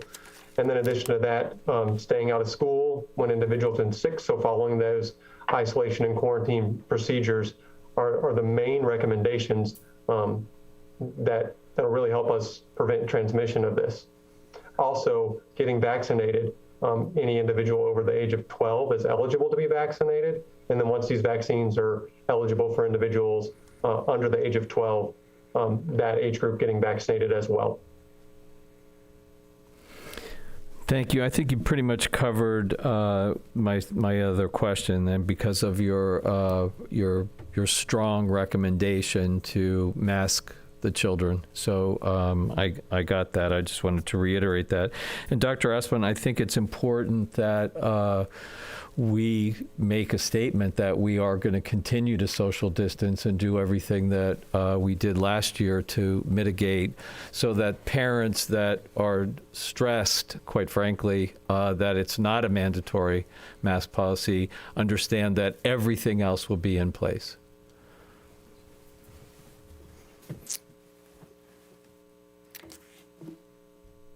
I'm not sure we can say everything else is still in place, because we're still looking at, and things we're going to be discussing, I believe, are volunteers, visitors, field trips, assemblies, a lot of those other things we still need to talk about, even though they're not on the agenda. But, these are things that they need to know now. I mean, even when the teachers are meeting this week for training, I mean, do they have to come in person, I guess, or can they Zoom in? And if they have a breakfast someplace and they know that that teacher in the next classroom wasn't vaccinated, do they have to go? I mean, those are the other things besides the quarantining numbers that I believe we need to discuss today.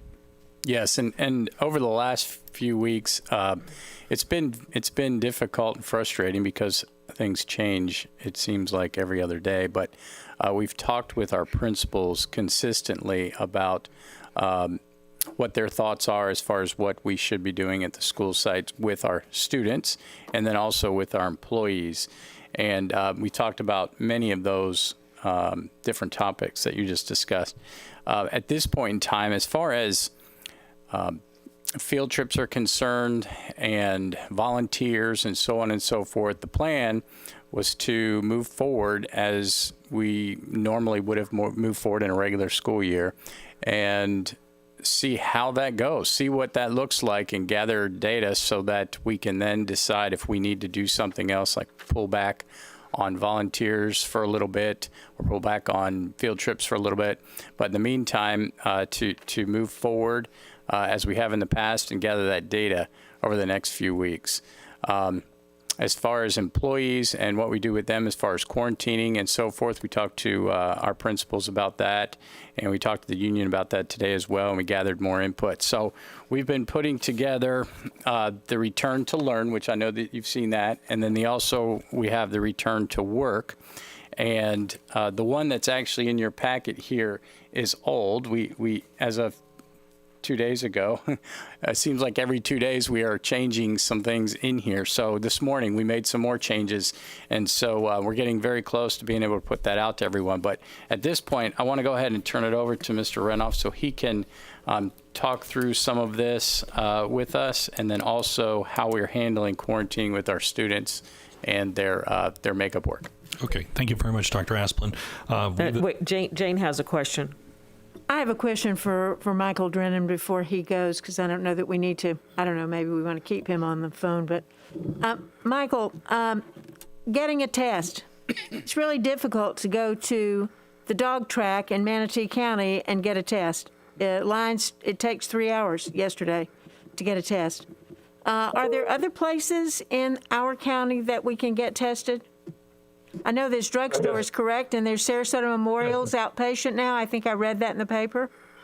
I'm not positive on Sarasota Memorial. One thing that I will say is the test site that is managed by the at the dog track is run by a testing group called Nomi Health. And we try to work with them as best we can, but they're an independent agency that's handling that testing. I think they're working to get more staff on board as the demand for testing increases. But specifically your question regarding testing in the community, most drugstores do offer this.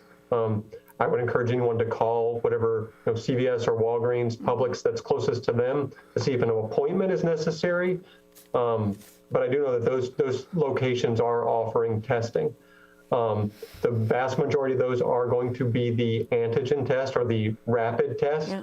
If someone's going to want or going to need the PCR test, most likely need to touch base with their primary care provider, or going to need to go to the dog track or kennel club to get that PCR test done. We do not have any facility in this county. We have. The health department does not. Okay. The health department does not have any facilities for the public. However, with that being said, there are currently 2 locations for students and staff and their families to get tested, and that will expand to 3. And this is similar to what we were running last year. How long does it take to get the results back? Usually we're going to get those results back in 24 hours. In 24 hours, because I went to Walgreens on Sunday, and within 2 hours I had the results, and it was those quick tests, not as accurate, but it gave me relief knowing that even though I had contact. The antigen test is going to get you a result pretty much no matter where you go, usually within that 2 to 3 hour range. However, if a PCR test is run, that has to be shipped to a specific lab. It can't be done on site. And that's one of the things that makes it take just a little bit longer. The 3 test sites that we're running in partnership with the district all go to the state lab, and we're getting that turnaround time. And for the PCR tests, right around 24 hours. I know that a lot of colleges, my granddaughter was in college last year, and they weren't even going to classes. They were just in their dorms, and they had to be tested every week. And I know sports teams and all of those are being tested all the time. How does a college provide tests every week for all their students? So they are, in most situations, they've reached some type of agreement with the testing agency to either provide those test kits or provide the testing itself. So Michael, maybe that's something we might want to look at, because I have some concerns about volunteers coming into our schools that, we can't make them show their vaccine, but I have a concern about unvaccinated people coming in without a mask on, especially to our unvaccinated elementary school students. All we can do is ask them, but listening to some of these people, it doesn't sound like they would respond the way I would like them to anyway.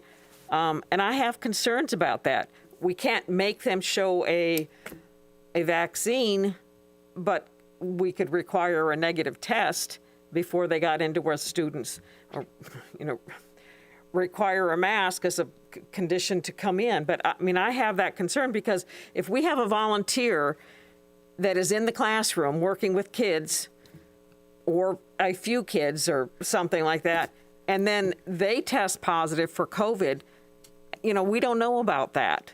with who they were with, and that's the ones that I'm concerned about. How do we contact trace a volunteer who's been on our campus? So I have some concerns about volunteers. So we'll get back to volunteers in just a second. I had another question before I forget for Michael regarding testing. I know we will have those 3 testing areas, one in the north, one in the central, and one in the south, which is fantastic.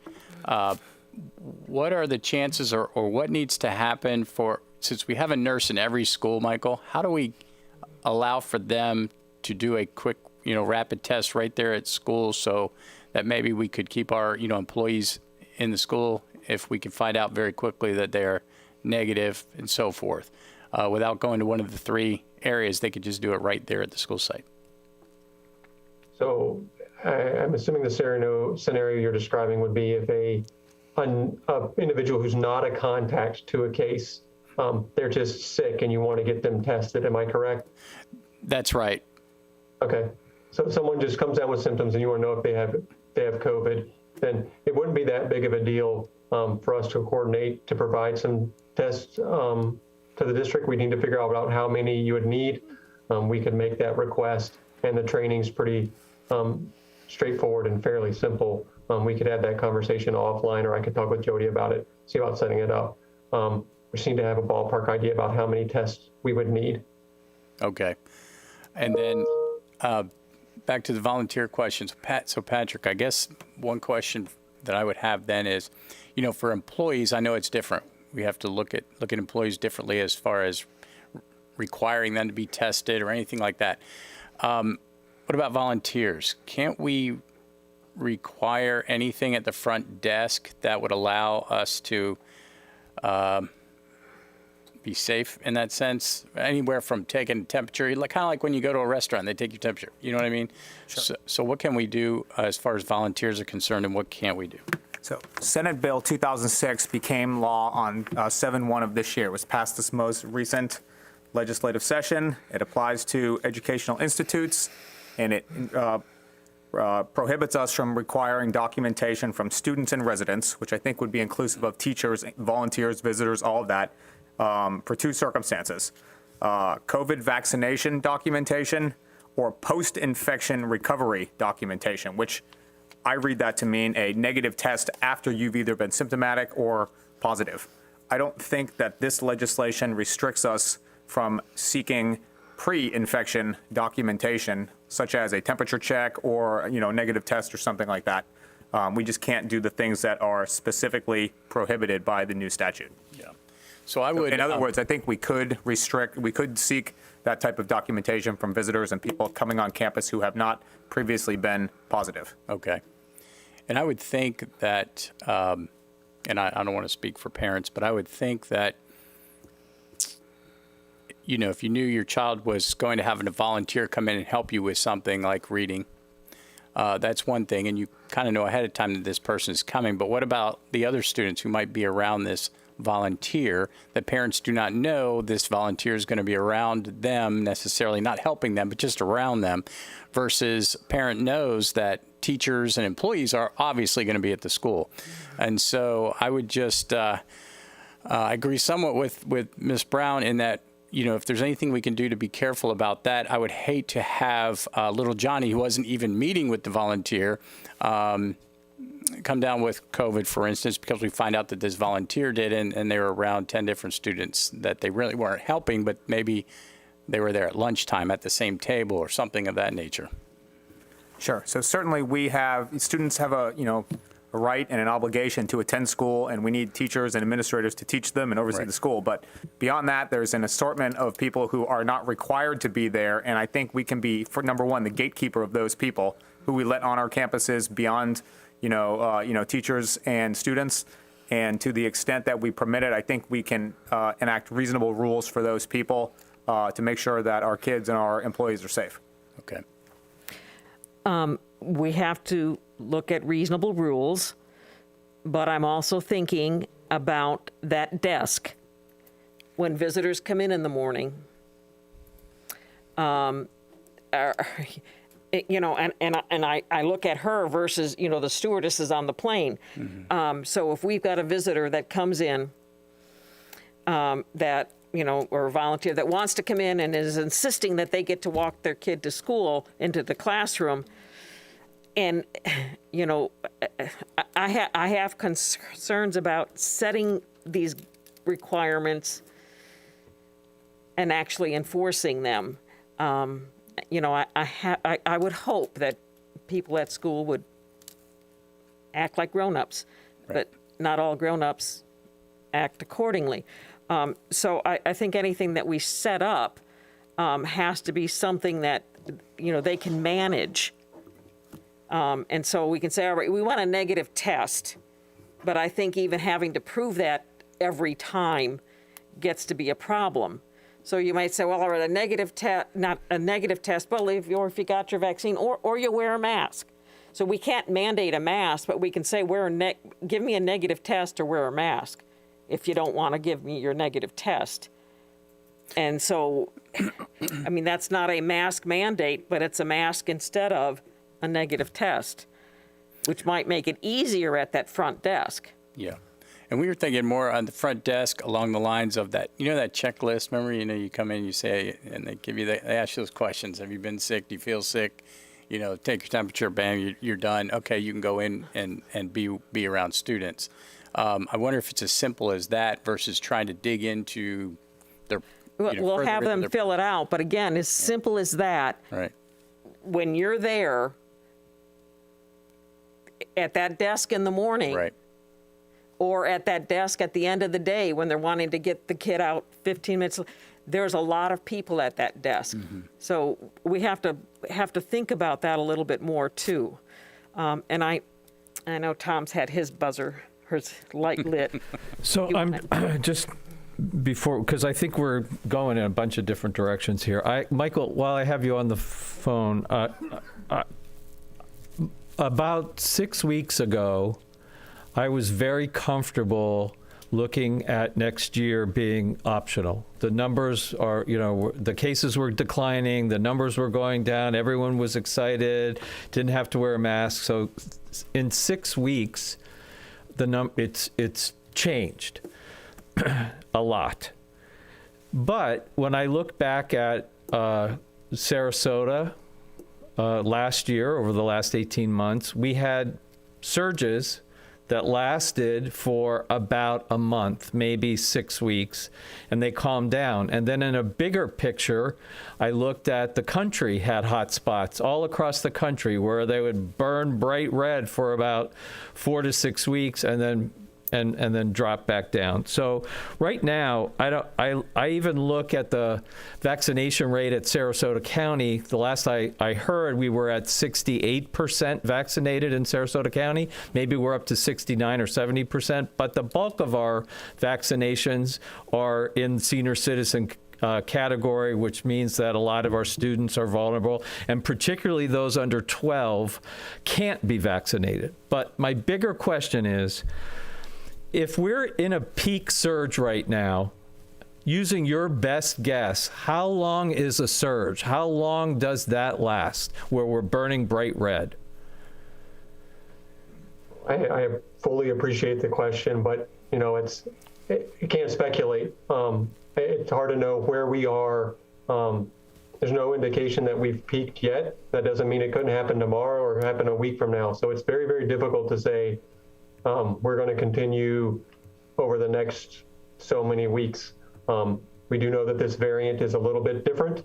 The Delta variant is a little bit more infectious than some of the variants in the past.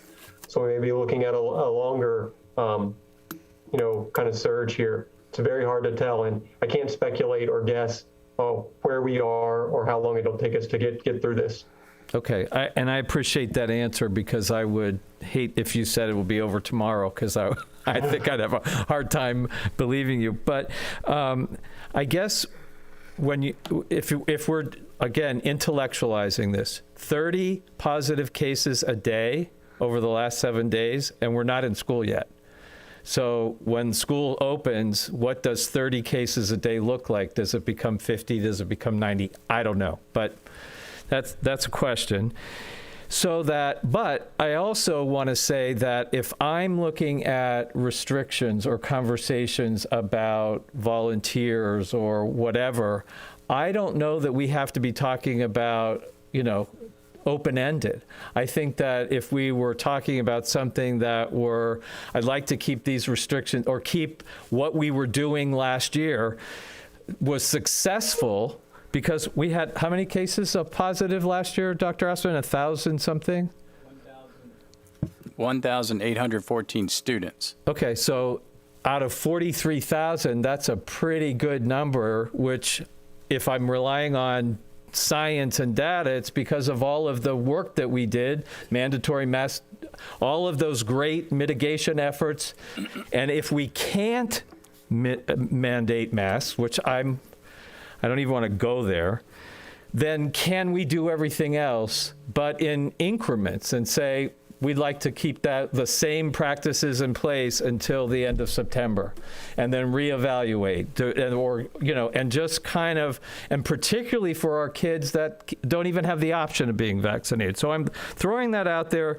I don't want to keep Michael on the phone, but I'm looking at just trying to make a good decision to keep everyone safe, to make sure that our parents who are on the threshold of wanting to send their kids back, but hoping that we're doing everything to mitigate and maintain safety. So that's something for us to think about. Okay, so if I may, if I could, go ahead, I'm sorry. Karen. Thank you, Mrs. Brown. I just want to pause and think about what's practical on a school site if there's conversation, which is what it is at this point, relative to volunteers, and it's not out of the ordinary for volunteers to be parents or grandparents or siblings coming from the high school, and how we're differentiating that and any conclusions to any conversations, as well as it is common for arts programs to have performances during the school day. And I know at Sarasota Middle School, you would all of a sudden have 40 parents, because arts classes can be large by design, and that you have to check IDs and even getting them in there. So there's just a variety of things to be considered as practical as we have conversations about what can occur and what can. And I would encourage us to include school staff and office staff in those conversations of what they can logistically do, because even in the past when we were checking IDs, the logistics of that were sometimes interesting. Yeah, Thank you. You're right. It's like, what can we ask for, but what can they logically do? I mean, you were saying something before, Dr. Asplin? No, go ahead. Okay. Got it. Thank you. Mr. Renoff, if you could take us through some of the return to learn information, and I know that as Mr. Edwards just brought up, some of the things that we did last year, I think also is in here regarding sanitization and social distancing and some of those other things that we did last year that I know we're planning on doing this year, and then we can talk more about our students and what they'll be doing during quarantine. Sure. So, Jody, I'm not sure if you want to go ahead and refer to any of those pieces from Return to Learn, and I don't have the guide. Sure. So a couple of things that we are doing, certainly in our conversations with principals over the last couple of weeks, is back to the social distancing piece. Again, that's one of the CDC's biggest mitigation factors, is maintaining that social distance, understanding that we have more kids coming back to school, and we have to realize that that's a reality on campus, is that we may have more kids in classrooms. But certainly in everything that's being done on campus throughout the day, not mixing classes, making sure that when we can social distance, we are in cafeterias where we can still do that. So I think we've tried to set a culture with all of our principals of keep social distancing at the forefront of when you're designing and doing things, and wherever we can, make sure we're doing that. A reminder that we are deep cleaning every night with our products that will kill COVID. We have gone ahead and pre-sprayed, or in a process, of pre-spraying our OmniShield at all of our sites, which is our 90-day protectant for viruses. And then a reminder, last year the board agreed to increase the funding for filter changeouts, and we have moved to a MERV 13 virus grade filter in all of our facilities across the district. So those are some of the things that were in place last year that made sense, and we're still moving forward with, and we'll have them in place again to start the school year this year. That's great. Thank you so much. And so, Dr. Asplin, thank you very much. Working together in partnership, obviously, with all of our principals at all levels, including input from really select staff that are available over the last couple of weeks. We've assembled an initial instructional continuity contingency support plan. I know that's all mouthful, but basically what that means is, if kids are contact traced and have to be quarantined and not there allowed to be in school, we looked at it from every level, elementary, middle, and high. And I've got Mr. Cantis and Dr. Johnson here to go ahead and kind of just share with you what that might look like. Okay, Dr. Johnson. Good afternoon, everyone. So for us, for elementary, we actually did a forms request out to principals so they could share not only with staff, but also with anyone that was on campus at the time, just to get some feedback. And where we landed 100% where they wanted to go right now is personalized learning packets. They would be relevant to what the students are learning at the time, standards-based, and would be sent home for those particular students who are actually contact traced and quarantined. But in addition to that, just knowing that they'll need support at home or when they come back, we were actually granted 16 hours, thank you, Dr. Asplin, of contract services per week to actually support students either after school when they get back or even during the day when they come back on campus. We're well aware that with those personalized learning packets, they'll still need support, but to be very fair, because they'll be out sometimes for 7 days or up to 14, that they'll still need support when they come back on campus as well. The elementary school principals, we shared that with them last week just to get additional feedback for the opportunity. I think Mrs. Brown said earlier, knowing that teachers will be back this week so that they had an expectation of what was to come to support students at this time. I know middle and high secondary has a little bit of a different plan at this particular time. So, so for the secondary schools, because of the number of courses that we have, we just have a large number, whereas you look at first grade, second grade, third grade, fourth grade, fifth grade, you can kind of coordinate those lessons. The large number of courses that we have at secondary required a different approach. Can you hear me okay? Nope. Well, we didn't, okay. so start Better? again. There we go. Okay, there we go. He was too far away. All right. So the approach at the secondary schools, we started with our curriculum coordinators, working with their program specialists, surveying a number of teachers, and certainly getting input from the principals and other staff that were on campus over the last several weeks. As we put the plan together, trying to get as much input as we could, and I think we were very successful with that. So ultimately, one of the things we learned from last year during our work in the pandemic, our amazing teachers, we did a lot of training around organizing their lessons in electronic formats. So putting them in Blackboard, putting them in Teams, other electronic formats. And so one of the requirements or one of the expectations that we're going to build into the process for quarantine students is that we have that teachers put their lessons on Blackboard, put their lessons in Teams, put their lessons on other electronic options so students can access them from home. So if I'm a student who's quarantined, then I'll be able to access the work at home. Remember, we don't have concurrent teaching. We're not going to have concurrent teaching this year. That's not going to be available. So ultimately, the student will access those lessons, and then just as the elementary is doing, we will be contracting with teachers after hours. We have 30 hours at the secondary level. We have 30 hours per week per school at the secondary level, and we're going to be contracting with teachers in different core content areas. The focus is going to be on core content, and to make sure that we keep our students in English, math, social studies, science, make sure that we're keeping them on track moving forward. So that's the plan in general. When you think about we have students who are absent, even prior to the pandemic. Obviously, we have students who are absent, and so our attendance policy can cover some of these things. If a student's absent for less than 3 days, then we've kind of felt like they'll be able to assimilate back and get their lessons and have that. Using the attendance policy, they'll have 3 days to get the work done. So it's going to be we provided a guideline and a framework for every school, which I think is the way to go. Schools are going to have to work within that framework and provide the support that these students are going to need to be successful while they are quarantined. I do want to say we have Catherine Sue Meckler. They worked really hard on this to gather that input. We really wanted to make sure that we had a input from a number of stakeholders, including the teachers who are going to be delivering most of this, and the administrators are going to be designing and setting it up. So they did a great job. So thank you both for that.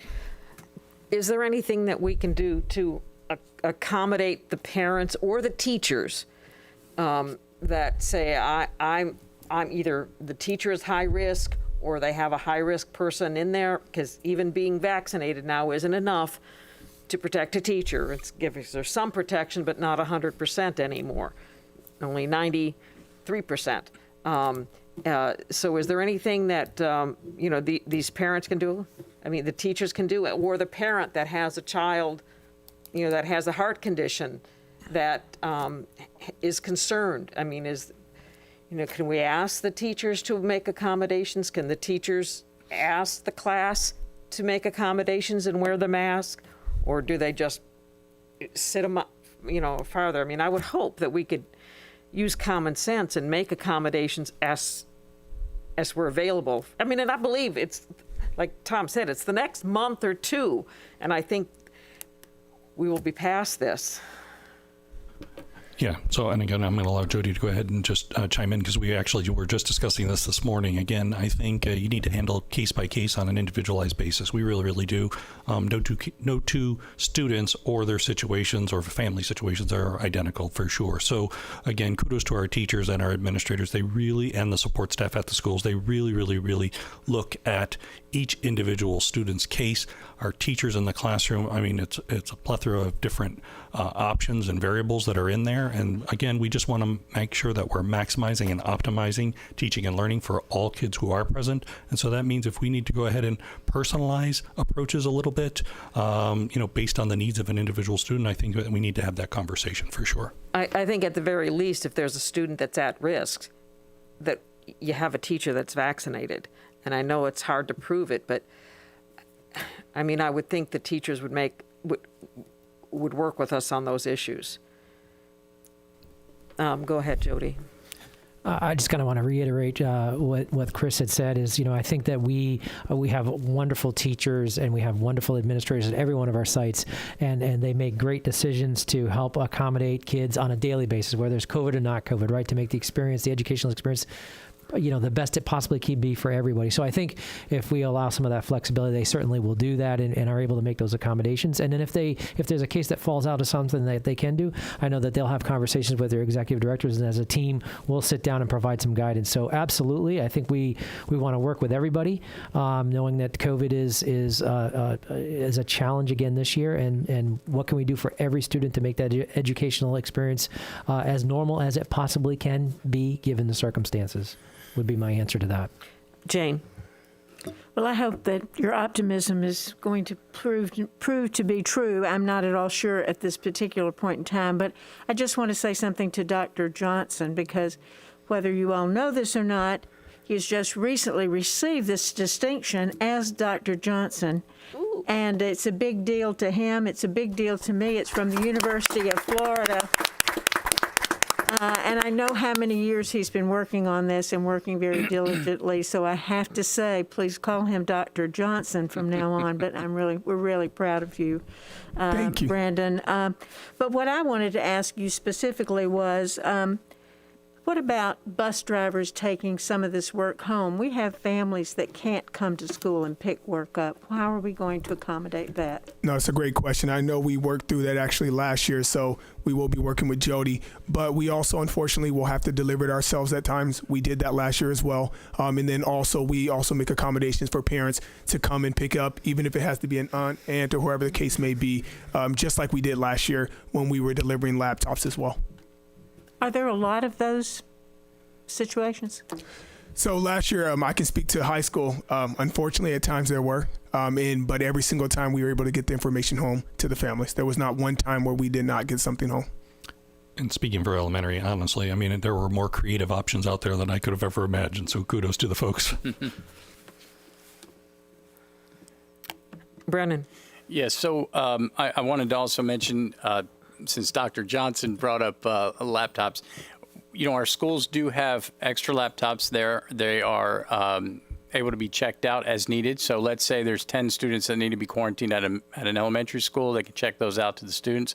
Those students that do not have access to the internet, we do have hotspots. We have 300 hotspots on standby, so we're ready to hand those out as well. So I think we're covered with the technology. I think we're also covered with our teachers and those who would like to work the extra time and be paid for that. We are prepared for that to help our students along. Remember, you know, they'll be, when they're quarantined, it's 7 to 10 days, correct, Jody? 7 to 10 days. And just as we mentioned before, when students are out for whatever reason in past years, you know, we didn't necessarily even have that. They would come back and they would do their makeup work. If they were out for a week, they had a week to make up their work. If they were out for 2 weeks, they had 2 weeks to make up their work. But we're really going to be working with them along the way and have teachers ready to help them along the way. Elementary packets, Blackboard LMS for our secondary students in an asynchronous situation. So I think we're going to be fine there. The other piece is, you know, in looking at what we can do for our students, I know that Jody was able to keep shields at the schools, not that we have them on the desks or using them, but as needed if we need shields for some purpose. Or if a parent would like their student to have a shield for some reason, we still have those, and we would be able to prepare those for them. And then also remember, when we're looking at, I know this question came up, you know, what about having all the students, not all the students, but let's say students in second grade who are masked, have them in one classroom and so on and so forth. And that becomes difficult because remember, you know, we're an educational institution, and our teachers, our professional learning communities and our teachers, they create their common assessments, they analyze common assessments, they discuss students, they discuss what the students' needs are and missing any of the Florida standards, and they regroup students on a daily basis. And so we try to group our students based on, you know, education purposes, at the same time trying to marry that with our COVID situation. So it's very difficult in trying to do what's best for the student academically, but also for safety purposes. But I'm sure we'll be able to figure that out. Our principals do a great job with that. Our teachers do, and we'll just have to work on that the best we can and work with parents the best we can on that, make sure that we understand what their needs are. So,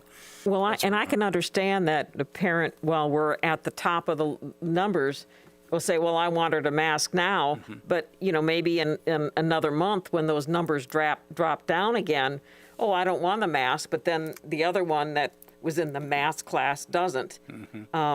And you know, and I can reiterate that parents, teachers, students are not to make nasty comments about somebody either wearing a mask or not wearing a mask. And I guess that should be included to those people who watch us online and put those comments in. You know, because that's just another form of bullying. And, you know, because somebody was saying that he'd have his kid say, well, yes, I wear my mask because I don't want to kill somebody like you or something. And I'm like, whoa, wait a minute. You can't be doing that either. So, and they go, well, why not? And then I explained to them about bullying and harassment, and they calm down. But, you know, that's just something that we do. And I'm just wondering if there's something that we can send out to our parents and to our teachers. We can't require them to get vaccinated. And I'm trying to find a word that's stronger than urge or implore, that they should get vaccinated. And the flu season's coming up. How many of us get the flu shot? You know, COVID shots or vaccines are similar to that. So on the one hand, implore them how important it is for not only the students that can be vaccinated to be vaccinated, but the parents of our elementary students should be vaccinated.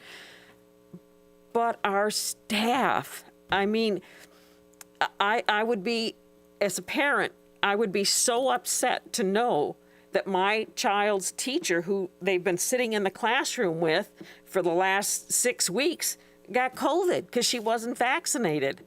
I would be so angry. But I will hopefully that our teachers take more, most of them do, you know, put the politics aside and do what's right for these kids. And get the vaccinations like you would the flu. But I would like to perhaps, because I saw, and I'll show you this letter that Alachua County superintendent sent out to his teachers, again, you know, imploring them to get the vaccine. One of their teachers died from COVID. You know, to get the vaccine, to make it health better, you know, because of the, you know, the quarantines and the cost. But it also costs us, and I'm sure it costs these families too, in medical costs. It's going to increase our insurance costs for every employee that ends up in the hospital. And I know more and more businesses are requiring it now for their employees because they're seeing how it's affecting the costs of their insurance. But besides all that scary stuff, but also tell them, well, last year, you know, we had 1,814 cases out of 40,000. That was 5% overall, but only 3% was for elementary. And the other ones were for middle and high school, and you can get vaccinated and take that number down to maybe 180. So, you know, if we can somehow tell moms, dads, teachers, you will make things so much better for yourselves and for the district if you just get vaccinated so we can move on and maybe put COVID behind us for once and for all before we get another variant. But I think we have to tell them, because yes, the kids got it last year, but by and large, it was like the flu. They weren't in the hospital. And even those who are getting sick that had the vaccine, it's getting like the flu. I mean, some scary days. Nobody wants the flu. You know, so if we can somehow do something that, on the one hand, urges them to get the vaccine, but on the other hand, sort of allay some of their fears. Because I know I was getting scared when I was reading these headlines. But then when I looked at how many kids were in the hospital, well, there was only 2 in the hospital, and COVID wasn't the number one issue they were there for. But when you see they're breaking the records, that's scary. But when you look at it, it's not our kids.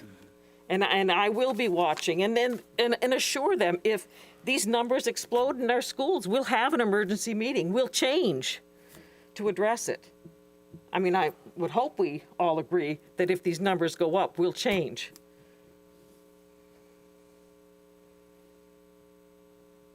Anybody else? I'm sorry, I make these speeches. You done?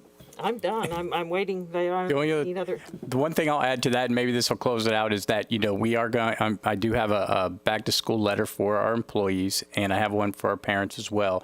And we're going to include, with that letter, we'll include these back to learn and back to work packets, so that people can see those. And I guess that is one thing I wanted to ask the board. I know that in these we have already placed, we've reiterated the policy that we have that masks are optional, but I can certainly add another sentence or two to that says that you know, it's not mandated, but we highly suggest that you wear a mask if you're in elementary or if you're unvaccinated. But masks are optional. It's not mandatory. I could put. I think maybe while the numbers are so high, right, that they want to wear a mask. Right. I mean, and I wouldn't even say elementary. Reminder that they're unvaccinated and they, encourage the other ones to consider getting the vaccine so they don't have to quarantine when you're talking about how you're sending the homework home. Mm-hmm. Jane? I would like a copy electronically of that packet for parents because they can get it a couple of times and it won't hurt. So if I get a letter from somebody, I'm answer them with a reply. I'm going to include the letter as well because I think it would be helpful for them to get it a couple of times. Okay.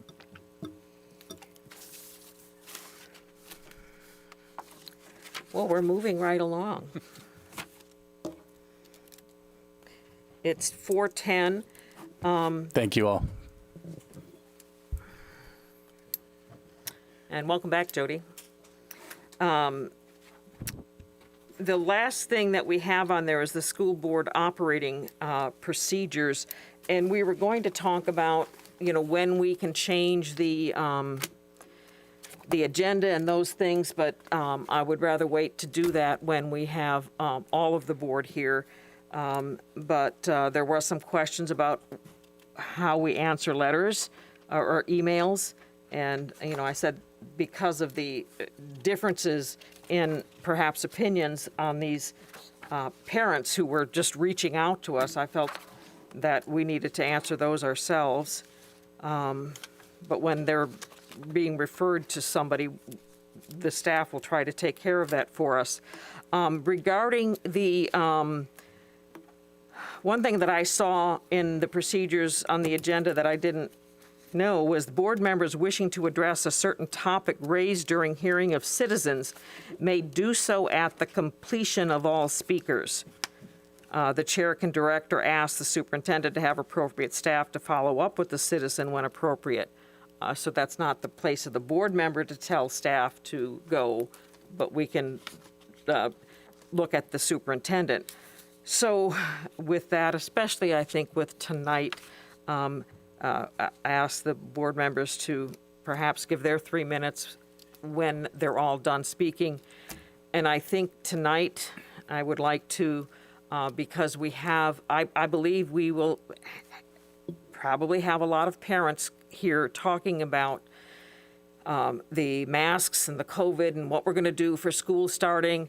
I would like to take any ones that are coming on the critical race theory and put them to the back so that we hear those parents first, because we might not even have room in the, I don't know if we're going to have problems with the numbers, because, this isn't a political debate here for people to bring up issues that don't have anything to do with school or continue to coming back and back on the same issues.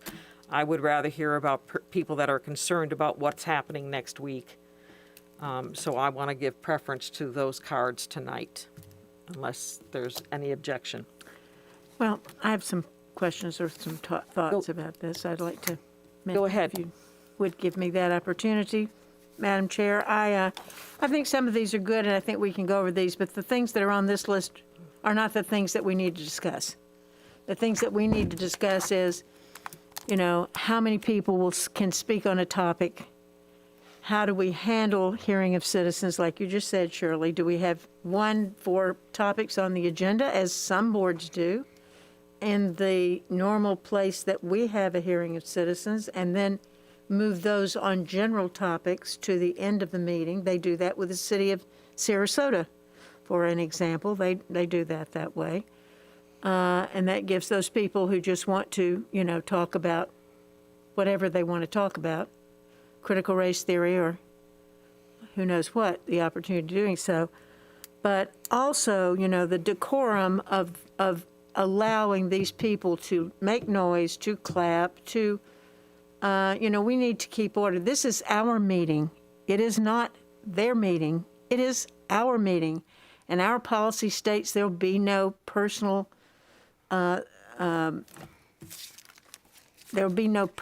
slander or anything else about a person or individual on the board.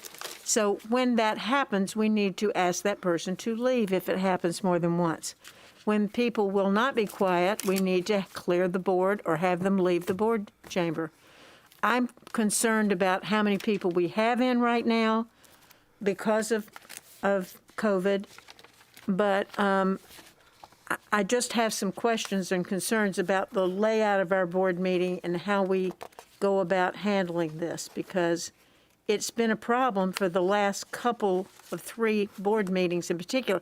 It's been trouble for several years. I mean, I can remember when I was chair and we had an issue with Dr. Bowden, and I had to clear the room at one point, and we had somebody that charged the dais.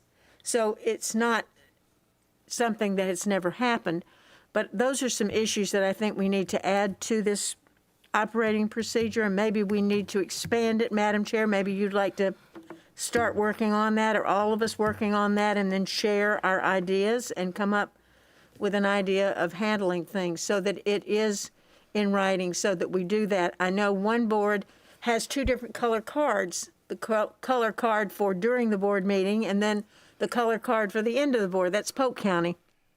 And they're supposed to send me some information. So I'd ask for 2 or 3 different school districts to send me some information on some of these things. So I think maybe we wait till Bridget is back, and then maybe we all put our heads together and come up with some other ideas of things. Right, and I'd like to see what comments they put on the card, and also what they read before the hearing of citizens, because like what you say, I think just to make them be most respectful of the people that are here tonight, I definitely want to hear from the parents that they're the ones we want to hear about, the ones that who have serious concerns about the operations of the school district. We are here for the operations of the school district, not the 2020 election, not what's happening up in Washington or anything else. Andy Tuck at the last Department of Ed major board meeting, he had to have some people leave because he said, this is about this topic, and please come up and speak on this topic. And of course, the fellow came up to speak, and it was not about that topic, so he had someone remove him from the meeting because he had already considered the first time he had mentioned it to everybody as the first attempt. And we've always said, we'll warn you the first time and then ask you please to leave the second time. But I think we maybe need to get more specific. Mm-hmm. What do you think? Yeah, I know when you speak in the legislature, you fill out a card and you have to be very specific about what you want to talk about. I mean, if it's the bill or the amendment, and you get very little time to speak, and they truly appreciate when you can stand up and say, I waive my time in support of, and move on. They don't allow 3-minute speeches. You have to speak directly to the issue. Another thing that I attached to this was best practices that we got from the Florida School Board Association when we were doing the superintendent search. I would appreciate that we look at that and that we take responsibility too, that we don't try to incite people to come to the meeting to air these issues that may be more political than this. Because I know I've talked to people before when we were talking about Black Lives Matter, and I said, you're only inciting the issue and making it worse. And I've asked even when we were having on the transgender, I said, you're not helping the cause here. So, by having this argument. And so I helped to tone those things down. And I would hope that we could work with other groups rather than inciting them to come, ask them to tone it down. Brennan. Yeah, just a comment on the speakers. I know that in other districts, you're right. There's usually 2 times when there's speakers. One would be on agenda items, as you mentioned, and then the next time would be at the end of the meeting for anything else anybody wants to talk about.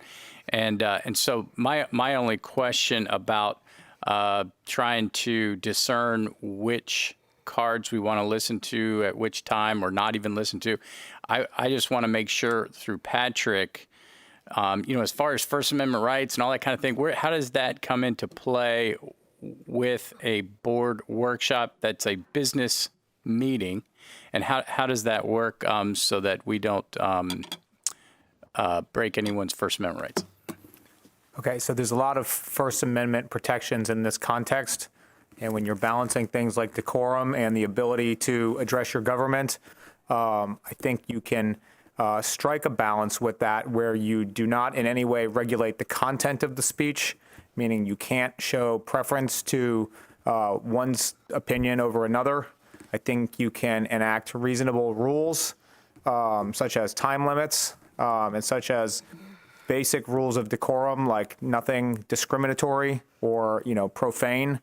I think within that, you want to look at what is disruptive and what is not as the line in the sand of where someone would be removed or something like that.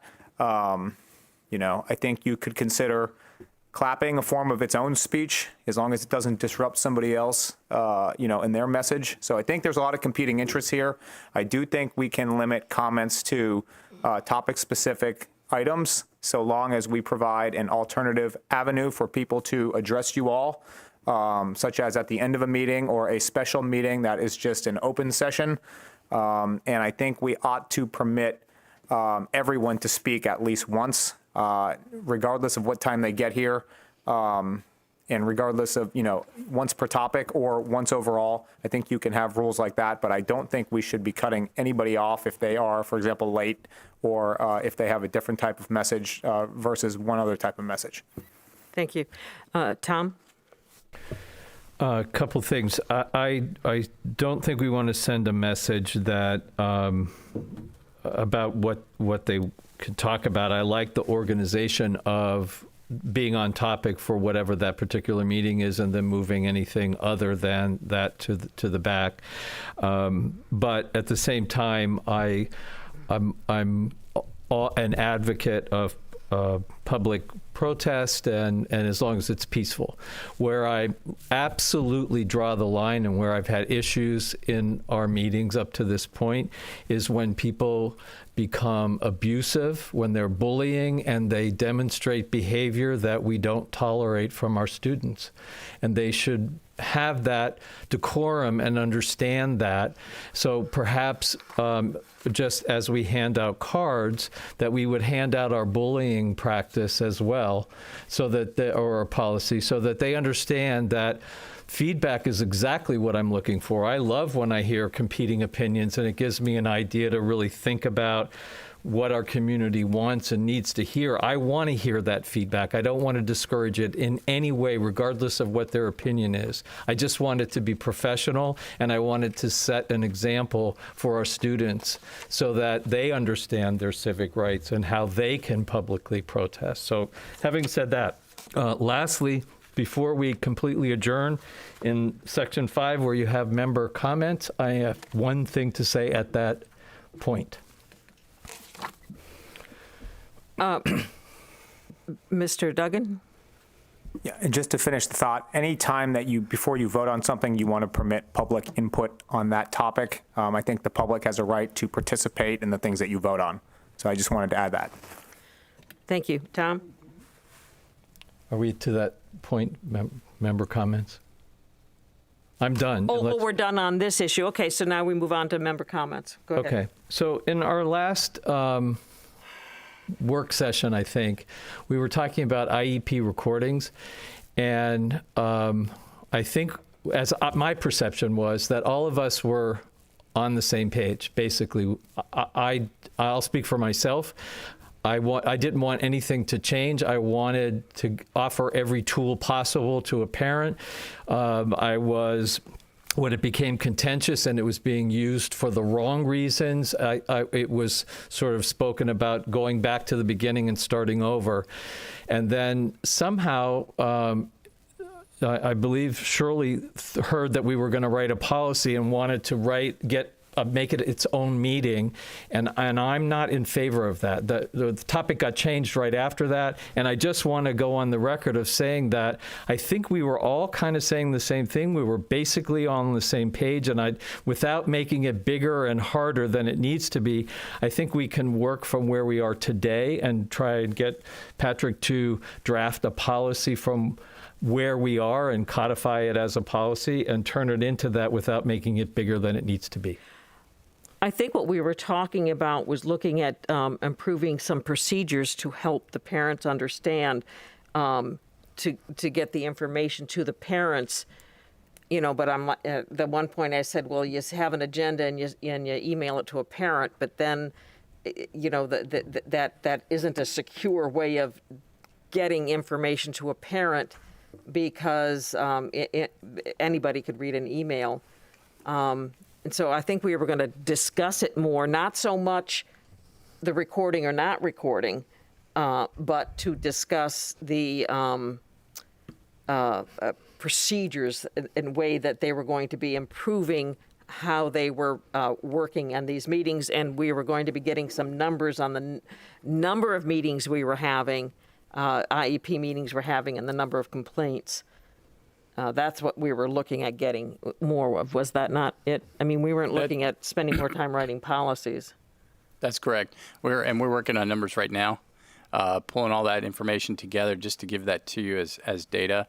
And I know Ms. Rose is ready to speak here in just a second, and so I'll wait to see what everybody says and then let you know what I think my recommendation would be. Go ahead, Karen. Thank you, Mrs. Brown. Thank you, Dr. Asplin. I wanted to clarify that it was apparent to me that we have some bumps in the road, that we're not landing in a place as an optimal team surrounding the greatest probability of success and a pathway for the student that team is serving.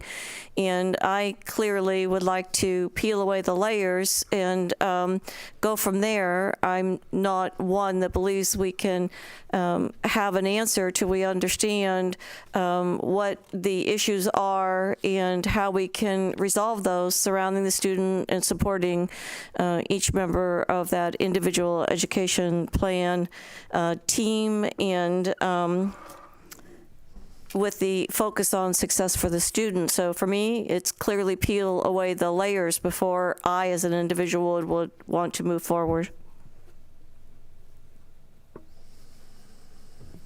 So with that said and everything that I heard here, I'm going to go ahead and continue to gather data. I know Tammy Castles is doing a great job pulling some data and talking to the teams at the school sites. I know we want to get that information not only to see who has recorded, who hasn't, and why, but also to get a feel for how the teams, the IEP teams, operate at the schools and what actually is occurring at the schools, so that we can improve our customer service and helping our parents feel, not feel overwhelmed, but feel good about being there and try to build that relationship as much as possible. That definitely needs to happen as we gather this information, but also have this data that I'll be able to then work with Patrick, and I will come up with, I will put together a recommendation so that you have one recommendation that I think should happen, and you can look at that and beat that up, talk about it, do whatever we want to do with it, but then you don't have multiple policies floating around and all that kind of thing. But it'll all be based on data. It'll be based on what I find out from all the individual IEP teams and the assistant principals and the liaisons, and then also Tammy Castles has done a great job, like I said. So we'll get all that together, put together a recommendation, and give you all that information at a future workshop. Thank you. That sounds like what I had thought we had agreed to. Thank you. And I need to talk to you about special presentations. There was the thing about Bear Mancini and the gold seal, and I don't see it on the agenda under special presentations, or was that going to be under superintendent? Did that get canceled? I thought that would be for the 17th. It was on the 3rd. I don't recall that being on the 3rd. Chris, do you? Yes. The emails that I've been sending back were always the 3rd. 3rd.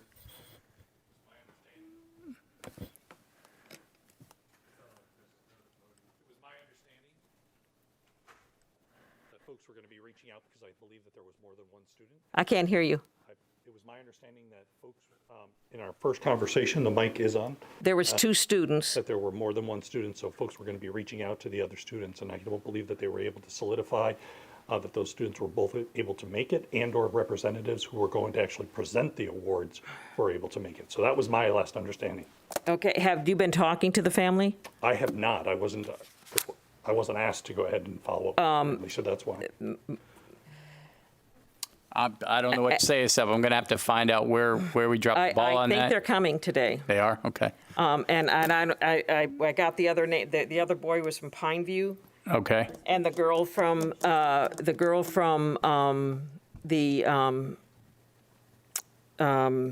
teen court was supposed to come and explain and present it. And All right. So we'll need to jump on that this afternoon before everybody gets here. Yeah. Make some calls and find out what's going to happen. If it's not, then, I mean, we can schedule for next time, but if they're already coming, we will make that happen. I'll text him. Okay. And one other comment, just while I have everyone together. And under new business, the Unite Us contract is there for a vote. And I gathered information today. A matter of fact, Deb Jackalone and I had a conversation, and it looks like Joe Binswinger, who is our director of our IT department, needs to go through that contract with a fine-tooth comb himself and make sure that everything looks good from an IT perspective. So we're actually going to move it to the next board meeting. We felt that there was enough information there from Joe that we needed to really look at it closely and not just vote on it tonight, but give him a chance to do that, and then we'll bring it back on the 17th. So I just wanted you to know I will be letting you know during the board meeting that there has been a change, because I am pulling that one off of the new business. Yeah, I've got emails. Oh, you do? That Okay. were not on that one, but right. with Kathy and Brennan, and all on July 29th about August 3rd. So I do believe they're going to be here. Oh, we're talking about? We're talking about Bear Mancini. Oh, yeah, okay. Or Barrett. Okay. All right. We will take care of that. And we'll do it during special presentations. Okay. All right, I'll take care of it. Thank you.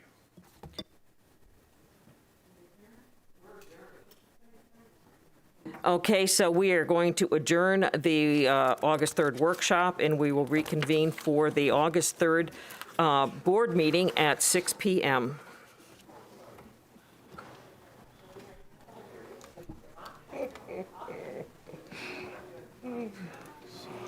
All right, so we end this.